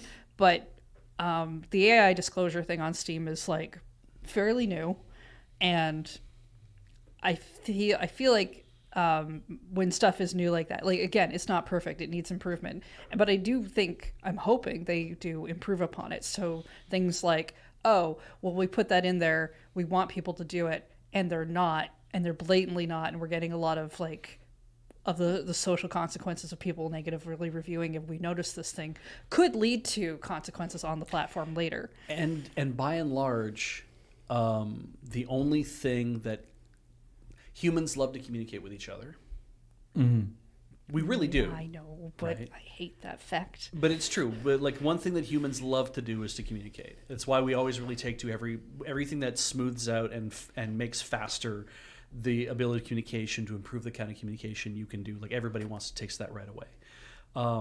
And the idea of like having social consequences on Steam, to say that it's like, if you have enough people, like if you have enough devs who are saying we're not just going to bother with this shit and what does it matter, you are going to start wearing a scarlet letter around your neck, but it's not going to be because of AI. It's going to be because you're a liar, right? And it's like, and that's the worst thing is like, we love communicating with each other so much. It's like if somebody's lying to your face, the one thing people don't like is being told something that's not true. There are so many, that happens all the time. There's so many situations where, especially, you're like prominent people or celebrities or different people where it's like, it's like you did a thing, it was a bad thing. We're not stoked about it. Yeah. But frankly, we don't really care. What we care about is that you spend so much time lying about it. Yeah. And that's the part that we're mad at you and I'm about. gonna take the position too that it's like there are some people out there who are completely fine being lied to because it serves a greater purpose. Like they're like, we don't mind that there are lies because we know those are lies, and when we know that it's a lie, it's not like being lied to because we know that it's false. We know that you're saying stuff that's a lie, so we're fine with it. So if somebody was making a game and they said, "Oh, there's no AI in here," and it's very obvious there's AI all over the game, right? And there are people who are fans of that studio who are like, "Lol, we love this. We love that this person has made this AI game," and they're telling everybody that it's not that. We're completely okay with them saying there's no AI in it because we actually think it's incredibly funny that it suits the joke and it also suits whatever we like because we like this developer, right? So if you had a situation like that, sure, there's going to be He's people just who being very careful to cover his lying bases with some of the stories you write on It's true, right? And that is part of the thing. Lying is okay sometimes. Lying is okay sometimes if I'm doing it to entertain, right? And that's the thing is like sometimes it is fun to have the lie because you're like I'm being involved in the fact that the lie is the joke or the lie is the gag or the lie is whatever. Yeah. But ultimately, like it might even take a longer time, but it's like truth has to prevail in a lot of those ways, and we do. Look, it's okay when I lie. I let them know when I lie. Right? That's the whole point. Truth, they like it. Truth eventually prevails when truth becomes clear, and it's like when I'm lying to you in a story. The hope is I'm lying in such an egregious way that you can tell immediately that Sakuna of Rice and Ruin, yes, it already was a video game first, and then it became an anime, and you can tell that that's what I'm doing because Also, Beach played and watched it. Yeah, it was I great. didn't see anybody call you out on that. I don't know. No, there was They're one. used to my bullshit. There was one comment that pointed it out, and then said, "But that might be part of the bit, I think," or at least somebody responded to it saying, "I think that's part of the bit." Yeah. I called you out on that. You did. I actually prepared a different graphic for that. I was like, Oh, really? Yeah. Yeah, what'd you choose? It was just like a screenshot from the game, from the anime. Yeah. And so, but because it was like anime, video game, and I'm like, oh, Beige must have accidentally grabbed it. Beach and I went through those graphics together for that one. Not only Paul picked the same graphic that I was going to pick for the anime, in fact, too. Oh, really? Yeah, just completely. Yeah, we picked because we decided to go with the video game one to drive the point home. We picked one that very much looked like the video game, right, and wouldn't get confused for this might be part of the anime. Because there's some anime that do like video game UI things. So I was like, maybe that's what this. Anyway. Oh, don't worry. I'm not likely to do a Heather's House of Lies about AI. Like I've come across some podcasts that I still listen to, but they've tried to do jokes where they're like, and this person here is AI, and they do disregard jokes and whatnot. And that didn't flow well with me. Yeah. So yeah, I'm unlikely to do that kind of thing. But I do think that is like because humans like to communicate. What we want, what drives communication, free communication, is that you can trust who it is you're talking to. Right. And if you're talking to an AI version of my voice, that's going to devastate my parents. If it's an AI me that they're talking to when they don't know it. I've already had it happen where my mom was talking to somebody on Facebook that she said was me, and it was not me. Wow. And Brendan Deary is not a common name. But she said she was telling me all about stuff, and I was like, Mom, I'm not on Facebook. You know that. And she's like, but you were there, and I was talking to him, whatever. I'm like, that was not me. I don't know who you're talking to, but I was furious when I found that out because I'm like, that is either someone pretending to be me, or that's Facebook doing some sort of thing being like, oh, well, you have pictures of this person that used to be on Facebook, so you can talk to them now if you want to, and we'll have an AI answer you back, I guess. And I'm like, did I ever answer back? And I'm just like, I don't know. I hope that was some lonely Brendan Deary somewhere in the world who's like, I want to talk to this friendly person. This nice old lady, But it just was one of these moments where I got really, really scared about that, and it made me feel like if you don't have that kind of integrity, like I might tell you guys lies all day, but I like to think that I stand for something, and I like to think that if humans are going to be able to talk to each other, we have to be able to trust each other, and if we can't trust what's in front of us because a company is not going to stand and say like, you know what, fuck it, we do use AI in our video games, and we're going to come right out and say that, it's like, okay, if you don't believe in the power of the thing that you're doing, that you have to try to fucking cover it up, then you should stop doing it. Right. Anyway. Yeah. So I told Beej earlier this week that if I've always kind of been like, well, if some new games don't come out, that's not a big deal because I've got a big backlog to go on. But this week really feels a lot like I'm being stress tested on that. with games having a bunch of AI and now physical games not existing. Yeah. I mean, I still have that backlog. I just didn't think the whole industry would be like, but what if you had to? Let's quickly get on to the last story here. Dbrand, Oh, right. aka Dbrand, the company that does they do all sorts of mod things for different electronic devices, mostly like skins and different sort of attachments and things. Although they have gone into original hardware as well. Okay. But lots of cool stuff. I mean, from what I gather from just various things, if that's, if you want a cool skin for your device, because they do stuff for not only for like phones, but also like your PS5 or your Switch or Right. Whatever. Sure, they're a third-party accessory maker thing, right? So Yeah. they're going to make them for probably all of them, really. But anyway, they also do a lot of Nelson did the story calling it snarky marketing. Snarketing? That's good. I said it fast enough that I want it to kind of feel like a portmanteau, but yeah. They when the Steam Machine was announced, they put up a pre-order thing for the idea of a weighted companion cube mod for a Steam Machine, not just a like vinyl applique. No. This seemed to be very, and from everything that I can gather, they did actually like a very, very good job. People were like, this is super neat. They went through, apparently they produced something like 40 different, had like 40 different Prototype? mold, like the different, because each part was like a different injection mold Right. system. Because it's not just a vinyl thing, it was like an actual like case that fit over it. Yeah, because part of the thing is that you can snap off the side parts and put in different sides, right? Like that was part of their marketing for the Steam Machine, wasn't it? Yeah, That there's cases there's would some be stuff. Yeah, would be a thing. and all sorts of neat things like that.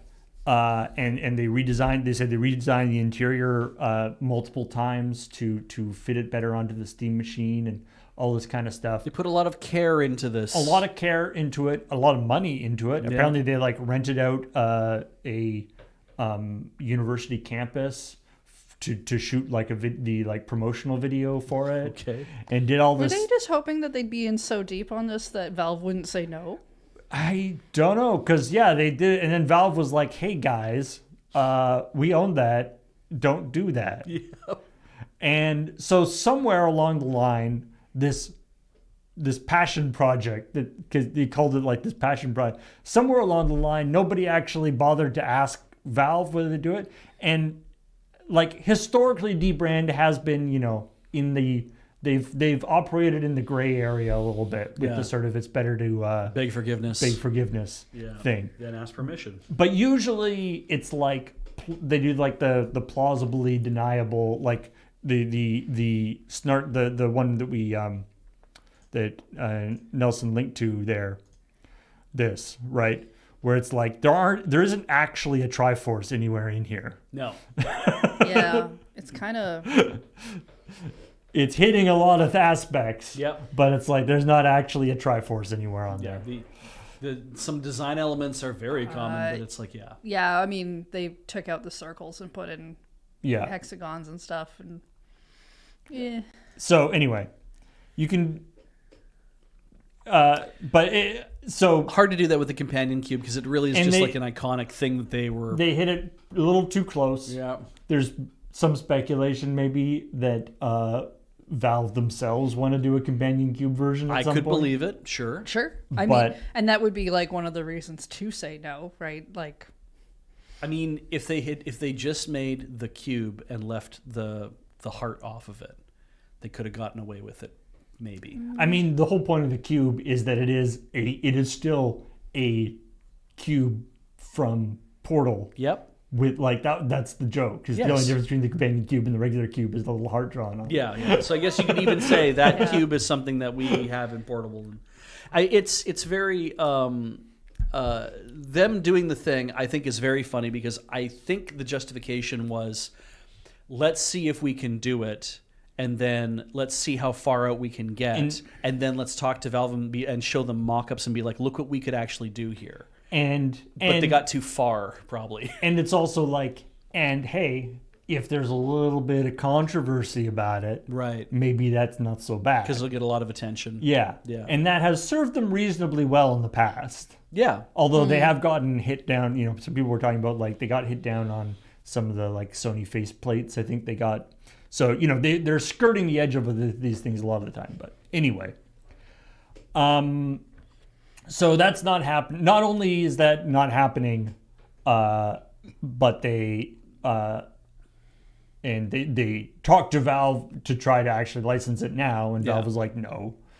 And so they've refunded so they seem to be trying to sort of they're being sort of as mea culpa as possible when they're, they were clearly in the wrong, and they are saying that, which is obviously worth less in hindsight, doing it now rather than actually doing it before they did it. But they're not pretending that Valve is the bad guy here somehow, Right. which is nice. Like, they're not saying like, oh, how dare Valve do this. They're like, it is entirely within their rights to do this. We fucked up. It's an interesting feeling I have regarding this one, because I'm like, a lot of times when the bad boy is out being bad, they're out there doing the thing and being like, "Law, look at us. We're lawless. We're doing the thing. We're the cool hot whatever's like that. The icy hot stuntas. Whatever. We're whatever we are. But look at how rad we are, right? Look at how amazing we are. It's like, don't call yourself rad. Never call yourself rad. Let other people call you rad. But you're kind of in that state of, I'm aspiring to be cool by bucking the system, by doing things that people don't. The establishment wouldn't want me to do. I'm being punk about this, right? But we're just going to go ahead and do a thing and be punk about it. And in the end, because you can be like, oh, fuck you, Nintendo, eat shit, Sony, like that kind of stuff, or you do that kind of thing to be like, yeah, that's what we're doing, is we're playing this thing and we're just going to go do it, whatever. And who gives a fuck about whatever? We're so totally punk. I don't know if that's the attitude, but it kind of gives that attitude of, if we don't give a shit about what these other companies think while we're trying to do our thing, that's just them, the man trying to keep us down. And the moment they do this to Valve, and Valve's like, we're not playing this game and we're not interested in this thing, and very like reasonable, right? It's like, we own the IP on that. Why didn't you ask us? You should have asked us. We want you to stop. And they're like, oh, we're really sorry. It's like, you actually don't come off like you're a cool, rad, punk kind of dude. You come off like you're either a bit of a bully or a jackass. And the people who are dbrand's customers are people who have a pretty positive association with Valve. That's the other thing, is that it's Valve has a lot of they've got a lot of goodwill that they've built up over the years. Yeah. And so people are like, we actually like them better than you guys. Yeah. And it's such a weird thing. It's like, it's a very weird tightrope to walk, to be like, you want to get along with the cool kids, but if you're given off this impression of being a certain way, and then you piss off somebody who's like, but I looked up to these guys or whatever. I feel like it's like a person relating to another person in a lot of these cases. People run these companies, so you're still just making up weird shit to me. Really? To me, it's just a very neutral story. They went and they did a thing they probably thought they could get away with, or they would ask forgiveness later. They got told no, and nothing came of that other than they had to get rid of it. And as a but it is the thing with, like, as a customer, you're like, I put a bunch of money down, and I waited a bunch of time, and I was all excited about this thing. Yeah. And then, sure, you gave me my money back, but also, what the hell? Like, you guys didn't get permission to do it? Yeah, I probably wouldn't buy any. I mean, like, that's I'm not really stupid. dbrand's never a thing I've even looked at outside of any of these stories in the first place. But if I put down money for that and I found out they weren't licensing things so that this could happen, I probably just wouldn't buy things from them. Yeah. But to me, it's fairly neutral. Like, the whole, oh, fuck you, Nintendo, is like a previous thing that I guess they did once. You know what's funny, too, is that I have never heard of any of this, all the controversies and everything else. I'd never heard of any of it before the story hit the lineup today. I was like, I actually don't know anything about these guys. Like, what's going on here? And it is a weird feeling to be like, oh, so they've been like. That's why I'm like, I'm working off of a lot of assumptions of, oh, they acted like this and they were working like this. It's like, okay, like. And you want to know probably why? It's because Portal is probably the thing that they've done that is the big thing that people can post about and be like, hey, look, the companion cube. That's the biggest news that by making that's probably like the thing that's punched through to kind of hit all the gaming outlets. You figure. I mean, my main knowledge of Dbrand before this was this sort of love-hate relationship they've had with Linus Tech Tips for the last like 10 years, or however long they've been placed. That they've sponsored quite a few videos for LTT, often videos that are like goofy things that they couldn't find anybody else to sponsor. But then they'll also do a lot of like trolling things. Like they'll be like, sponsor a video for them to like review their new skins or their new products. Right. And then Linus will open it up and there's be like one of the skins will be like a laptop cover that's just Linus's face like stretched out massively or something weird like that. Like they'll do a weird trolling things to him. Anyway, let's move on to a couple of stories that we didn't cover during the episode. The coming up, which was more of the Xbox. Just talking about a spokesperson for Xbox saying that despite this, what appears to be a serious cutback in their cutback in their studios, that they're laying people off, they're closing studios, all this stuff, that they want to assure people that they're not actually decreasing their investment in video games. Yeah. Because that's the part we're worried about, is that they won't make more video games. Yeah. And not that they just got rid of a whole bunch of people. Even then, it's like we're not reducing our investment in gaming. Yeah. And that's the thing that I'm just like, you just bought all these studios. There's probably a lot of games in the works from some of those studios. And it's just like, you mean you guys are... you're closing all these beloved studios, or you're potentially closing a bunch of studios that everyone really likes, laying off hundreds of workers, possibly thousands of workers, throwing the whole industry into disarray. Yeah. And you're not even saving any money? Yeah. You're still what are you doing here, guys? It's weird to consider that. In a lot of cases, like sometimes you figure these are acqui-hires, right? Where it's like what we want is we're trying to acquire the knowledge. We're trying to acquire people who work at these companies because we're trying to get all these people on. Like we want these studios. Why? Because we want their guaranteed money-making machine. We want Activision Blizzard because they're definitely making money. So we want them to become part of our giant conglomerate because we know that the people who work here are churning out really good quality stuff, and so we want that really good quality stuff to be making us the money as well. And I don't think that's what a lot of this is, and I start to really feel like it's Microsoft like just looked at Activision Blizzard and like, oh, I want Warcraft. And it's like, we're not selling Warcraft. Like Warcraft belongs to our company. Like, I want Warcraft, and so they go ahead and buy. If I want Warcraft, then I want the whole Warcraft machine, and they buy the whole Warcraft machine. And like, great, now I have Warcraft. What are all these other things? Yeah, they're the people who make Warcraft. I don't want that. I just want Warcraft. And then they throw away all the people who made Warcraft. And I'm like, or the dozens of other studios that they sort of got incidentally. Yeah, and that's kind of the thing that I wonder about is if the nature of a lot of these acquisitions is literally all I wanted was your IP. I don't give a good goddamn about who makes it or how it gets made or anything else. All I want is your IP because that's the thing that makes money. Stupid people can run corporations. We have seen that, and And I just kind of sometimes wonder if that's the thing where it's like, well, we need to make more money. How should we do it? Well, we could just take all of Blizzard's money. How should we do that? Just buy Blizzard and then we can have all their money. Oh, that sounds good. Let's do that. You know, at a certain level, dumb people can continue to make dumb decisions, and then stuff like this happens that then ruins things for all the other people who are like, I just tried to have a job making a video game, man. So I don't know how true any of that is. What are the other stories? Let's see a couple things here.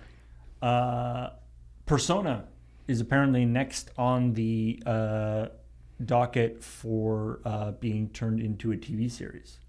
When you say TV series, like live action? Yeah, live action TV series. Have we got anything more than it's Persona? That's the trick. Because of course, Persona means a lot of different things. Live action TV show based on the franchises in the work for Netflix. But yeah, like a Persona 5, a Persona 4, Persona. Just its own thing. Its own thing. I mean, there's a lot of ways that it can go with the name. I can think of a lot of things in Persona games that would not translate well into a live action.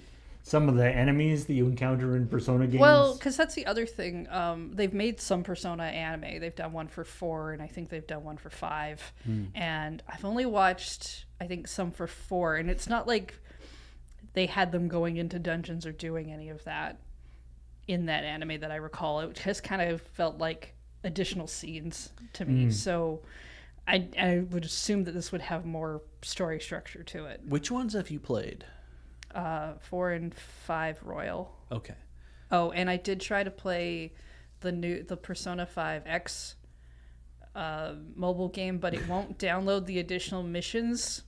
It just kind of keeps stalling out, so that hasn't gotten very far. And then the dancing games. The dancing games. I played a little bit of the Muso Persona 5 game. Never 3. I tried. I've played the first hour of 3. Okay. All of those things are important because does Persona itself share enough elements that you can create a brand new thing out of it that still feels like this is very Persona? Because like I'm thinking of Tokyo Mirage Sessions being like, I think you could. That is not Persona, but it is like you said that this feels a lot like Persona games that I've played. Yeah, so the things that the Shin Megami Tensei games in Persona, and I don't know if ReFantazio does this as well. The things that they typically share are like the monsters always stay the same. Okay. Or like are throughout, and the movesets and stuff they use. So like if you've played one, you kind of already have your strategies. That may have changed. I haven't played earlier, so it's true that usually it's true. The plot? social links. The plots have similar themes in some ways, but are generally quite different. Okay. So the reason why I asked all this is just because it's like, can you distill down what makes something Persona and then say like, and now that comes to the screen? That's really all I'm trying to ask. The difficulty, I would say, is that a lot of what I would think makes Persona is mechanical in the context of the game. The style in the game definitely has specific feels to it that which obviously you can't have in a TV show. Because Final Fantasy: The Spirits Within exists.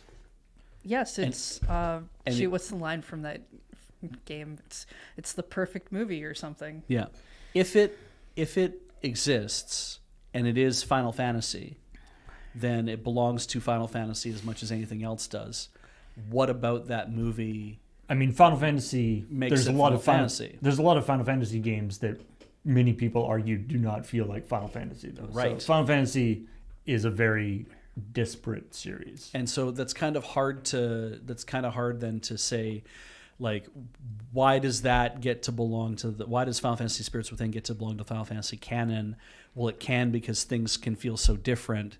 And I'm like, right, well, if things feel different, if every bit of those games felt different, then what actually is the unifying element that makes you feel like it belongs to a series like that in the first place? Oh, we can just call anything that. Okay, neat.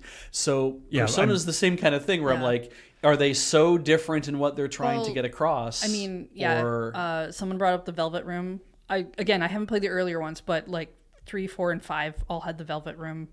They all had Igor. Right. Yeah, certain characters he had definitely show different up. assistants Sure. depending on that. So there's certain things that you would want to put in it, but you could probably make it a different story. It doesn't necessarily have to be characters we know. Like I can definitely imagine a Persona TV show that is high school kids Okay. that is like high school kids doing high school kid drama stuff, Okay. which is I'm picturing Riverdale, though. Okay. and then fighting monsters, which is like a very common live action Buffy sort the of- Vampire Slayer. yeah, basically that, right? Okay.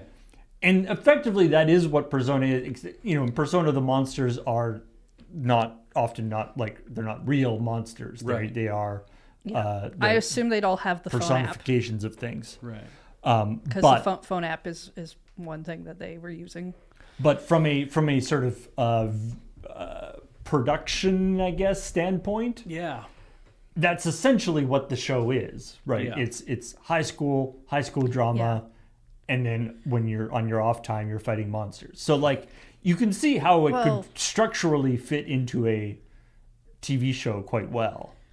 You're fighting monsters, but the whole like point of going through the dungeons and fighting monsters is generally like a self-discovery or fighting somebody else's mindset Right, or that they're- kind of thing. So Okay. I feel like The thing I understand about Mega 10 games is that it's like you either have your order ending, your chaos ending, or your neutral ending. where nothing really changes. Where yeah. nothing changes, and thank Christ we get to keep the status quo and not just everything gets blown to dust. And I'm like, right, so if Persona is not about that, if it's not the fate of the world is in balance, it's basically the fate of your high school is in balance. Well, no, it's still the fate of the world. You're still Ultimately, Ultimately- you're killing God. yeah. Okay, every game. Unless you don't get that ending. Okay, every Then- game you But- kill God. In some, in certain ways.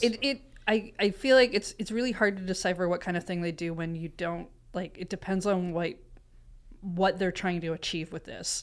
If it's for people who are already fans, then you might want to go with something that already exists as a game, and maybe make it an extra story or something like Persona 4 Dancing was essentially an extra story. Sometimes the spin-off games are a kind of extra stories with those characters.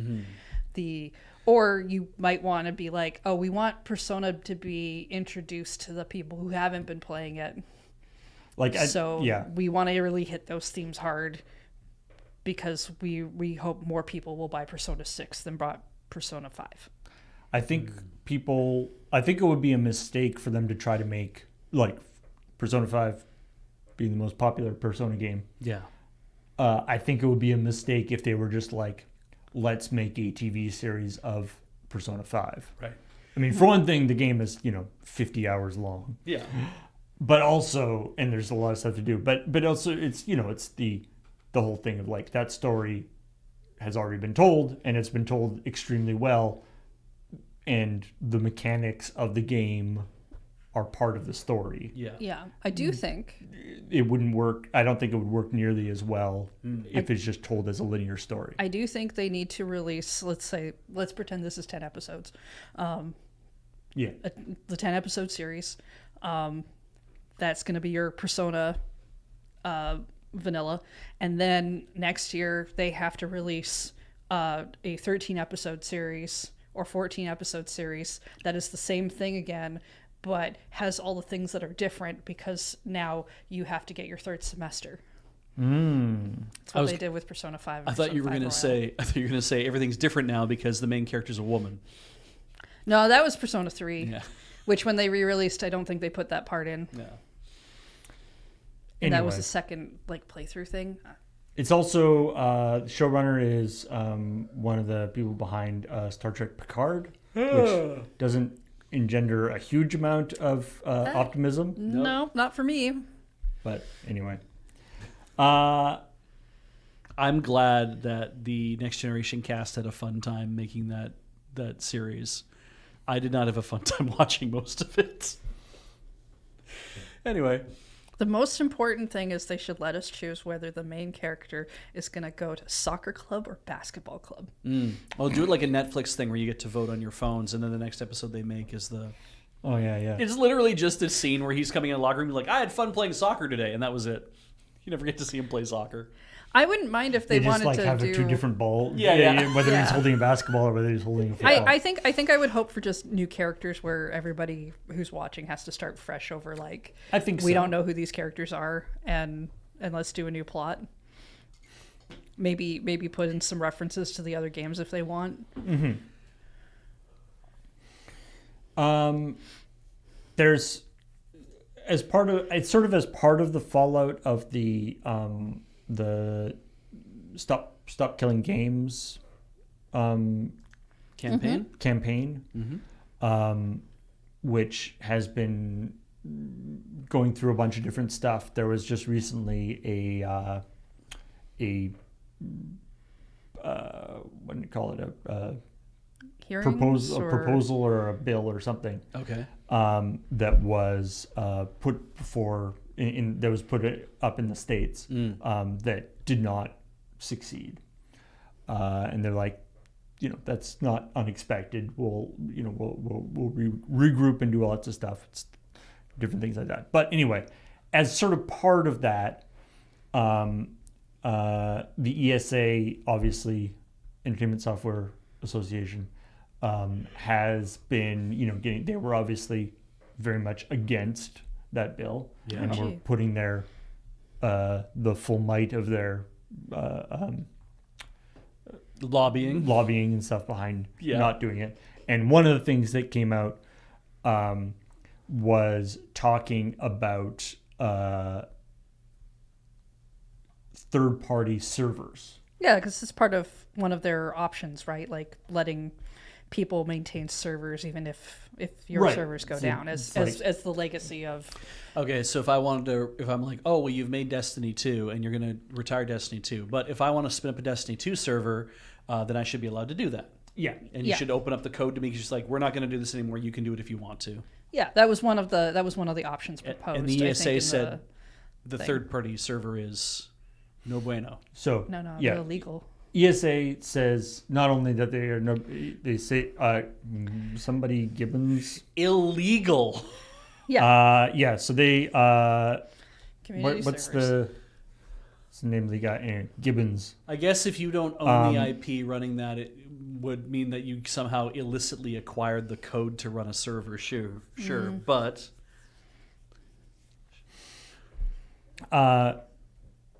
saying because in this case he's talking about Minecraft and Call of Duty servers.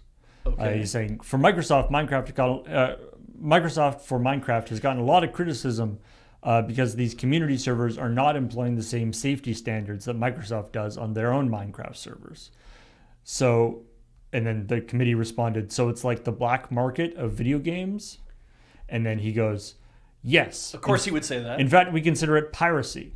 We have pending lawsuits against private servers right now, and the United States trade representatives in their Notorious Markets report on counterfeiting and piracy have named some of these big private servers as a notorious market.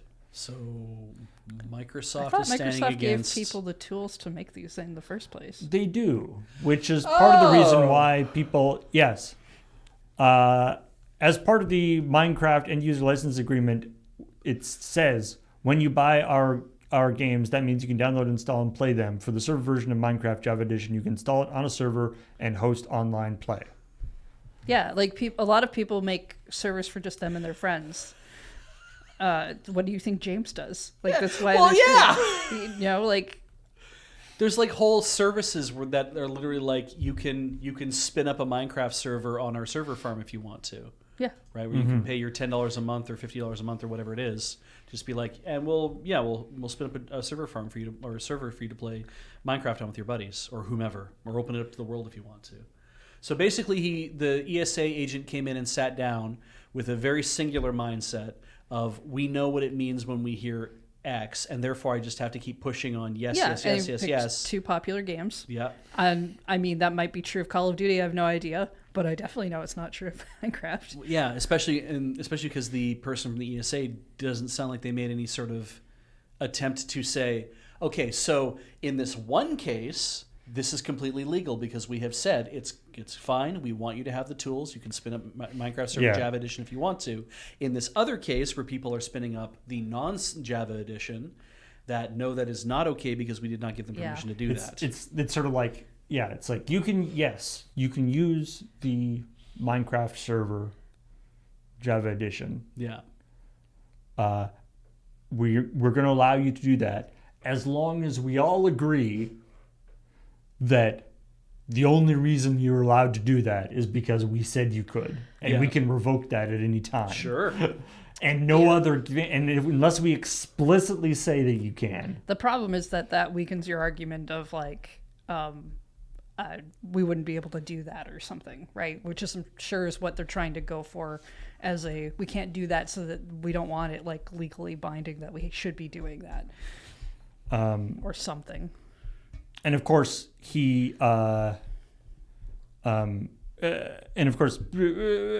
the chat bring up the point that it's a bad this is a bad argument for us. Yeah.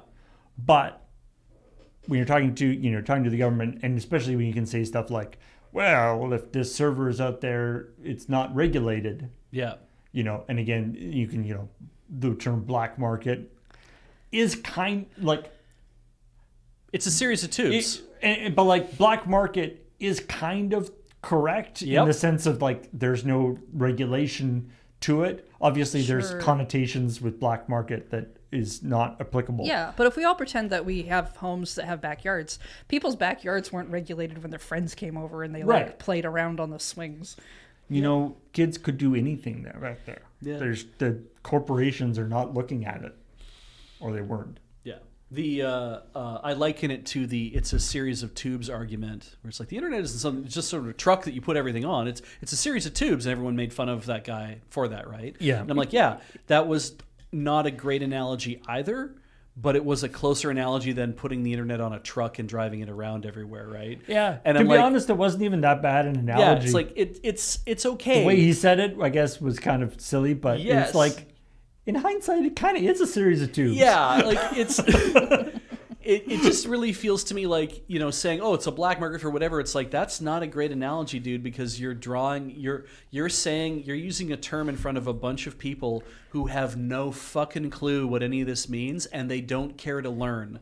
They really don't. By and large, these people who are passing laws for this kind of stuff don't know, don't understand, don't care to learn, and will probably never learn how any of this is supposed to work. And it's, and they're coming from the perspective of, my constituents or my, I'm getting heat from people who are saying, who are mad that their kids are on a Minecraft server. Yeah. Well, they're like, my kid got bullied. My kid got, bought something they shouldn't have, or got victimized or whatever. Yeah.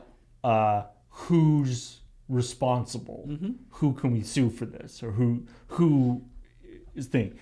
Do we sue? Is Microsoft responsible? And so when they hear nobody is responsible, or the person responsible is the bully, is like some kid,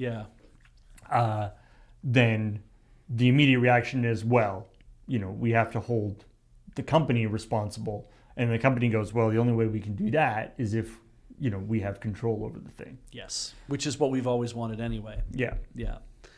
And it is frustrating whenever you hear things like this, where it's like a half-assed analogy that is like, oh, well, that's how that works. And then you meanwhile have people in the industry being like, we have evolved so far beyond that as an analogy that the only way to understand the thing is to actually understand the thing. It's so weird. It's like with vaccines, right? That to this day, to explain to somebody, it's like, well, okay, you go and you get a vaccine, and they're like, I don't want them injecting that flu virus inside of me. It's like, okay, for one thing, when they would do that, the flu virus was dead. There's no way it could come back to life, and like, it's not like a zombie that comes back and hurts you, right? It's just to let your cells learn how to fight it. But B, it's not even a dead virus anymore. It's literally some letters on a piece of paper, and your cells look at that and say, oh my God, I can read these letters in this sequence, and I know that's a bad thing, so I'll keep an eye out for that sequence of letters. It's like, good fucking job, you got it. It's messenger RNA, right? Like that's so yeah. Literally, figuratively, letters on a piece of paper. Sorry. Yeah, well, I mean, literally means both now, I think. So I want to whatever. try to not do that. I want to try to get back to saying it's figuratively pieces of it's letters written on a piece of paper in a certain order. And yeah, so try to convince old people that it's like, this thing can't hurt you and it can't kill you. It just means your immune system's going to be like, I have to learn how this stuff works. Yeah, but as we've established, everyone thinks you're lying, so. Yes. The erosion of trust is, I'd rather get sick than try to keep myself safe. Don't forget that some of these people in who are ancient for some reason in these seats are the same people who probably would have gone to measles parties. Yes.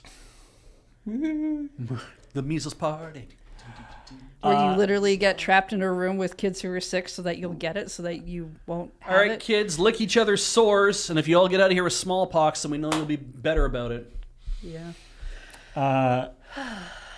Anyway, there's a few other stories here, but we spent a long time talking about the some of the Sony Steam and stuff, which I think was a very interesting and important to talk about. And so some stories here that are also complex, and I don't really want to start into now, but and some interesting stuff. For instance, there's a class action lawsuit that's possibly trying to go through against memory manufacturers for the idea that they're Colluding? artificially. They've inflated they basically said it's a supply issue and a price issue. It's like two different sides to this class action lawsuit. Yeah, which is like, I don't know if, anyway. Yeah, you've artificially restricted supply and you've artificially raised prices. But yeah, whether that's their fault, I don't know. Anyway, and then there's the Grand Theft Auto developers are working on unionizing at Rockstar, which would be great. I don't know. I'm not sure if it's like better to do it now with the idea that like they've got more leverage with the idea that GTA 6 is like in the balance. I get it's like it's so close to being done. Right. Or maybe GTA 6 is already done and that's why they're doing it now, so that it's like so that it's not going to stop the release of GTA. I don't know. Anyway, I don't know. They're or also the dangers, of course, with these things where you finish a big game and half the company gets laid off because they don't think ahead like that. And I feel like that's why they're all standing up right now to be like, the culmination of our years of work is coming to a head, and we want to be a union before you decide to lay us all off. I feel like union busting missions have happened, like, because GTA, they'll be like, oh, you're working for the mob or something, it's like, oh, this guy, we want you to go and he's been messing with my workers. We want you to go run him over with your car. I feel like that's happened like a couple times in GTA games, which, who knows what'll happen in the new one, but maybe things have started to get a little too close to home on that. I mean, traditionally the thing with the Teamsters was that the Teamsters were mobbed up, and that it was like the mob was working on the side of the workers specifically in those cases, true. Which is why everybody started to point fingers at unions are a bad thing, because look, organized crime gets a hold of them, and then they become this terrible thing, because they're clearly crime syndicates is what they are, and that's why confidence in unions dropped. Is that there's like, it's just a way for people to commit crime. Speaking of people committing crimes, nice. Yeah. Okay. Specifically, littering, I guess. Technically, I think this would be graffiti. Yeah. People. Mecha Chameleon, or was it Mecha? It could Mecha be Chameleon? Mecha Chameleon. Mecha Chameleon. I Anyway, thought I saw Juliamon point out that it could be Mecha, but I'd have to look up the pronunciation. So anyway, the game has been very popular and seems super cool. And folks have actually started doing making little 3D prints. Yeah, you can get a bunch of the dudes, the 3D printed poses and stuff. and then painting them and placing them in the real world for other people to find. Oh, littering. Yeah. Well, I mean, you say that, but because of Play.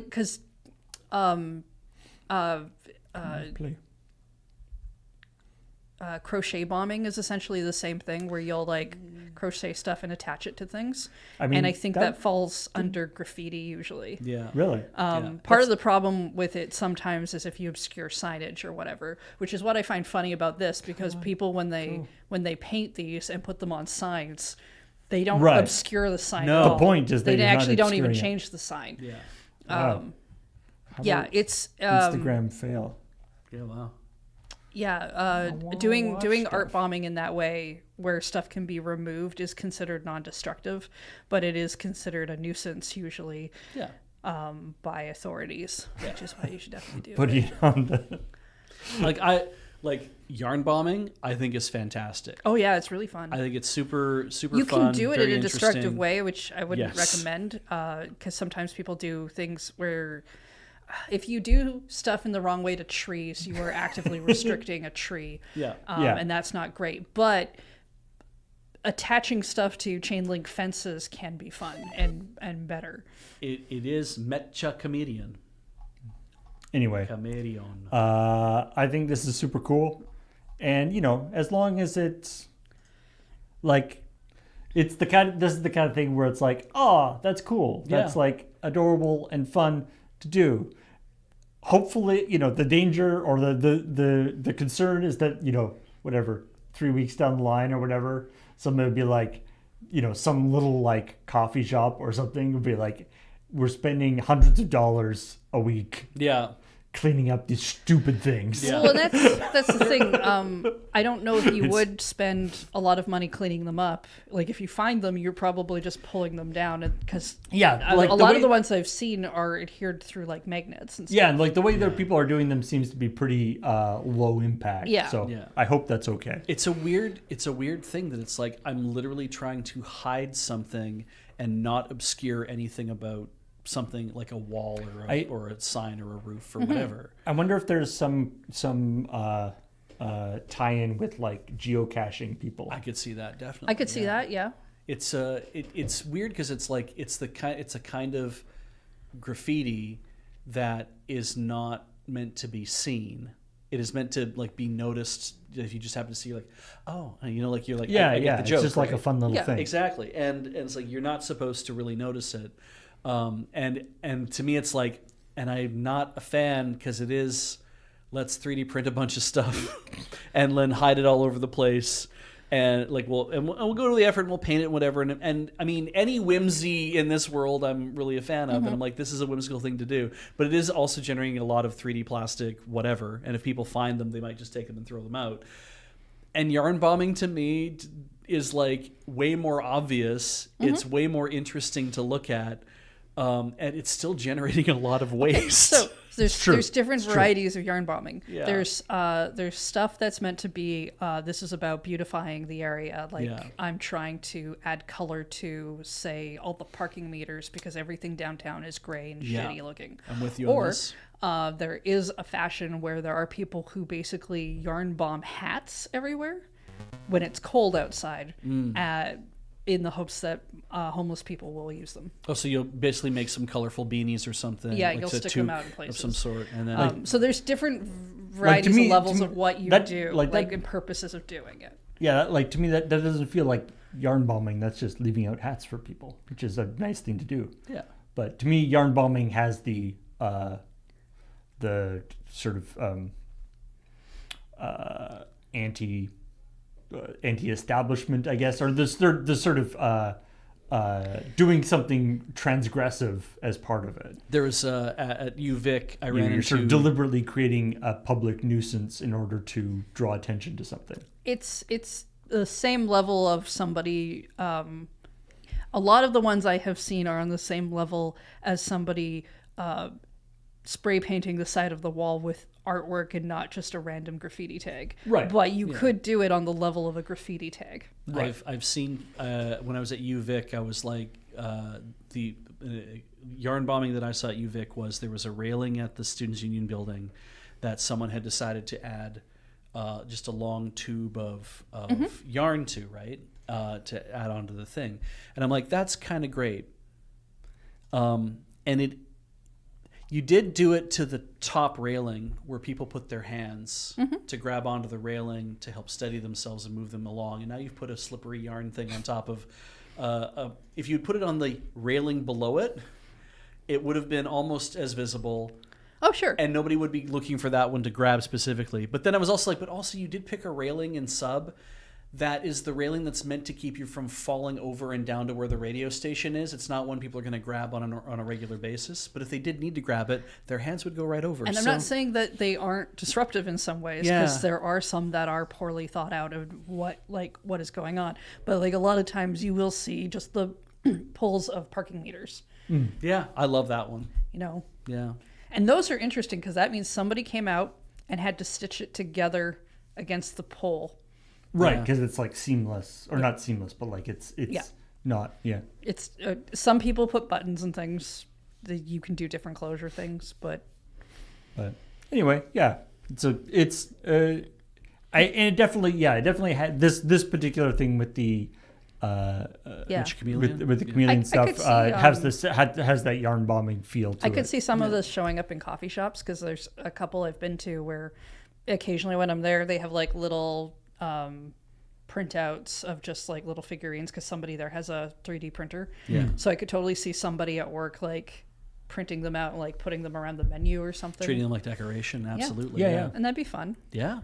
Like, can you imagine if we went to a lot of the times when we went to PAX, a lot of the local coffee shops had video game music and stuff playing. I could totally see some of them putting up things like that. Yeah. They've sold these guys have sold like 1 million copies already, so it's getting to be known. If it takes off beyond that, then it'll definitely get to be known. And wasn't it 10 million? If it's 10 million, that's fantastic. Sell 100 million copies, and then I'm sure that'll be a social phenomenon. But anyway, let's call it there. And thank everybody for joining us.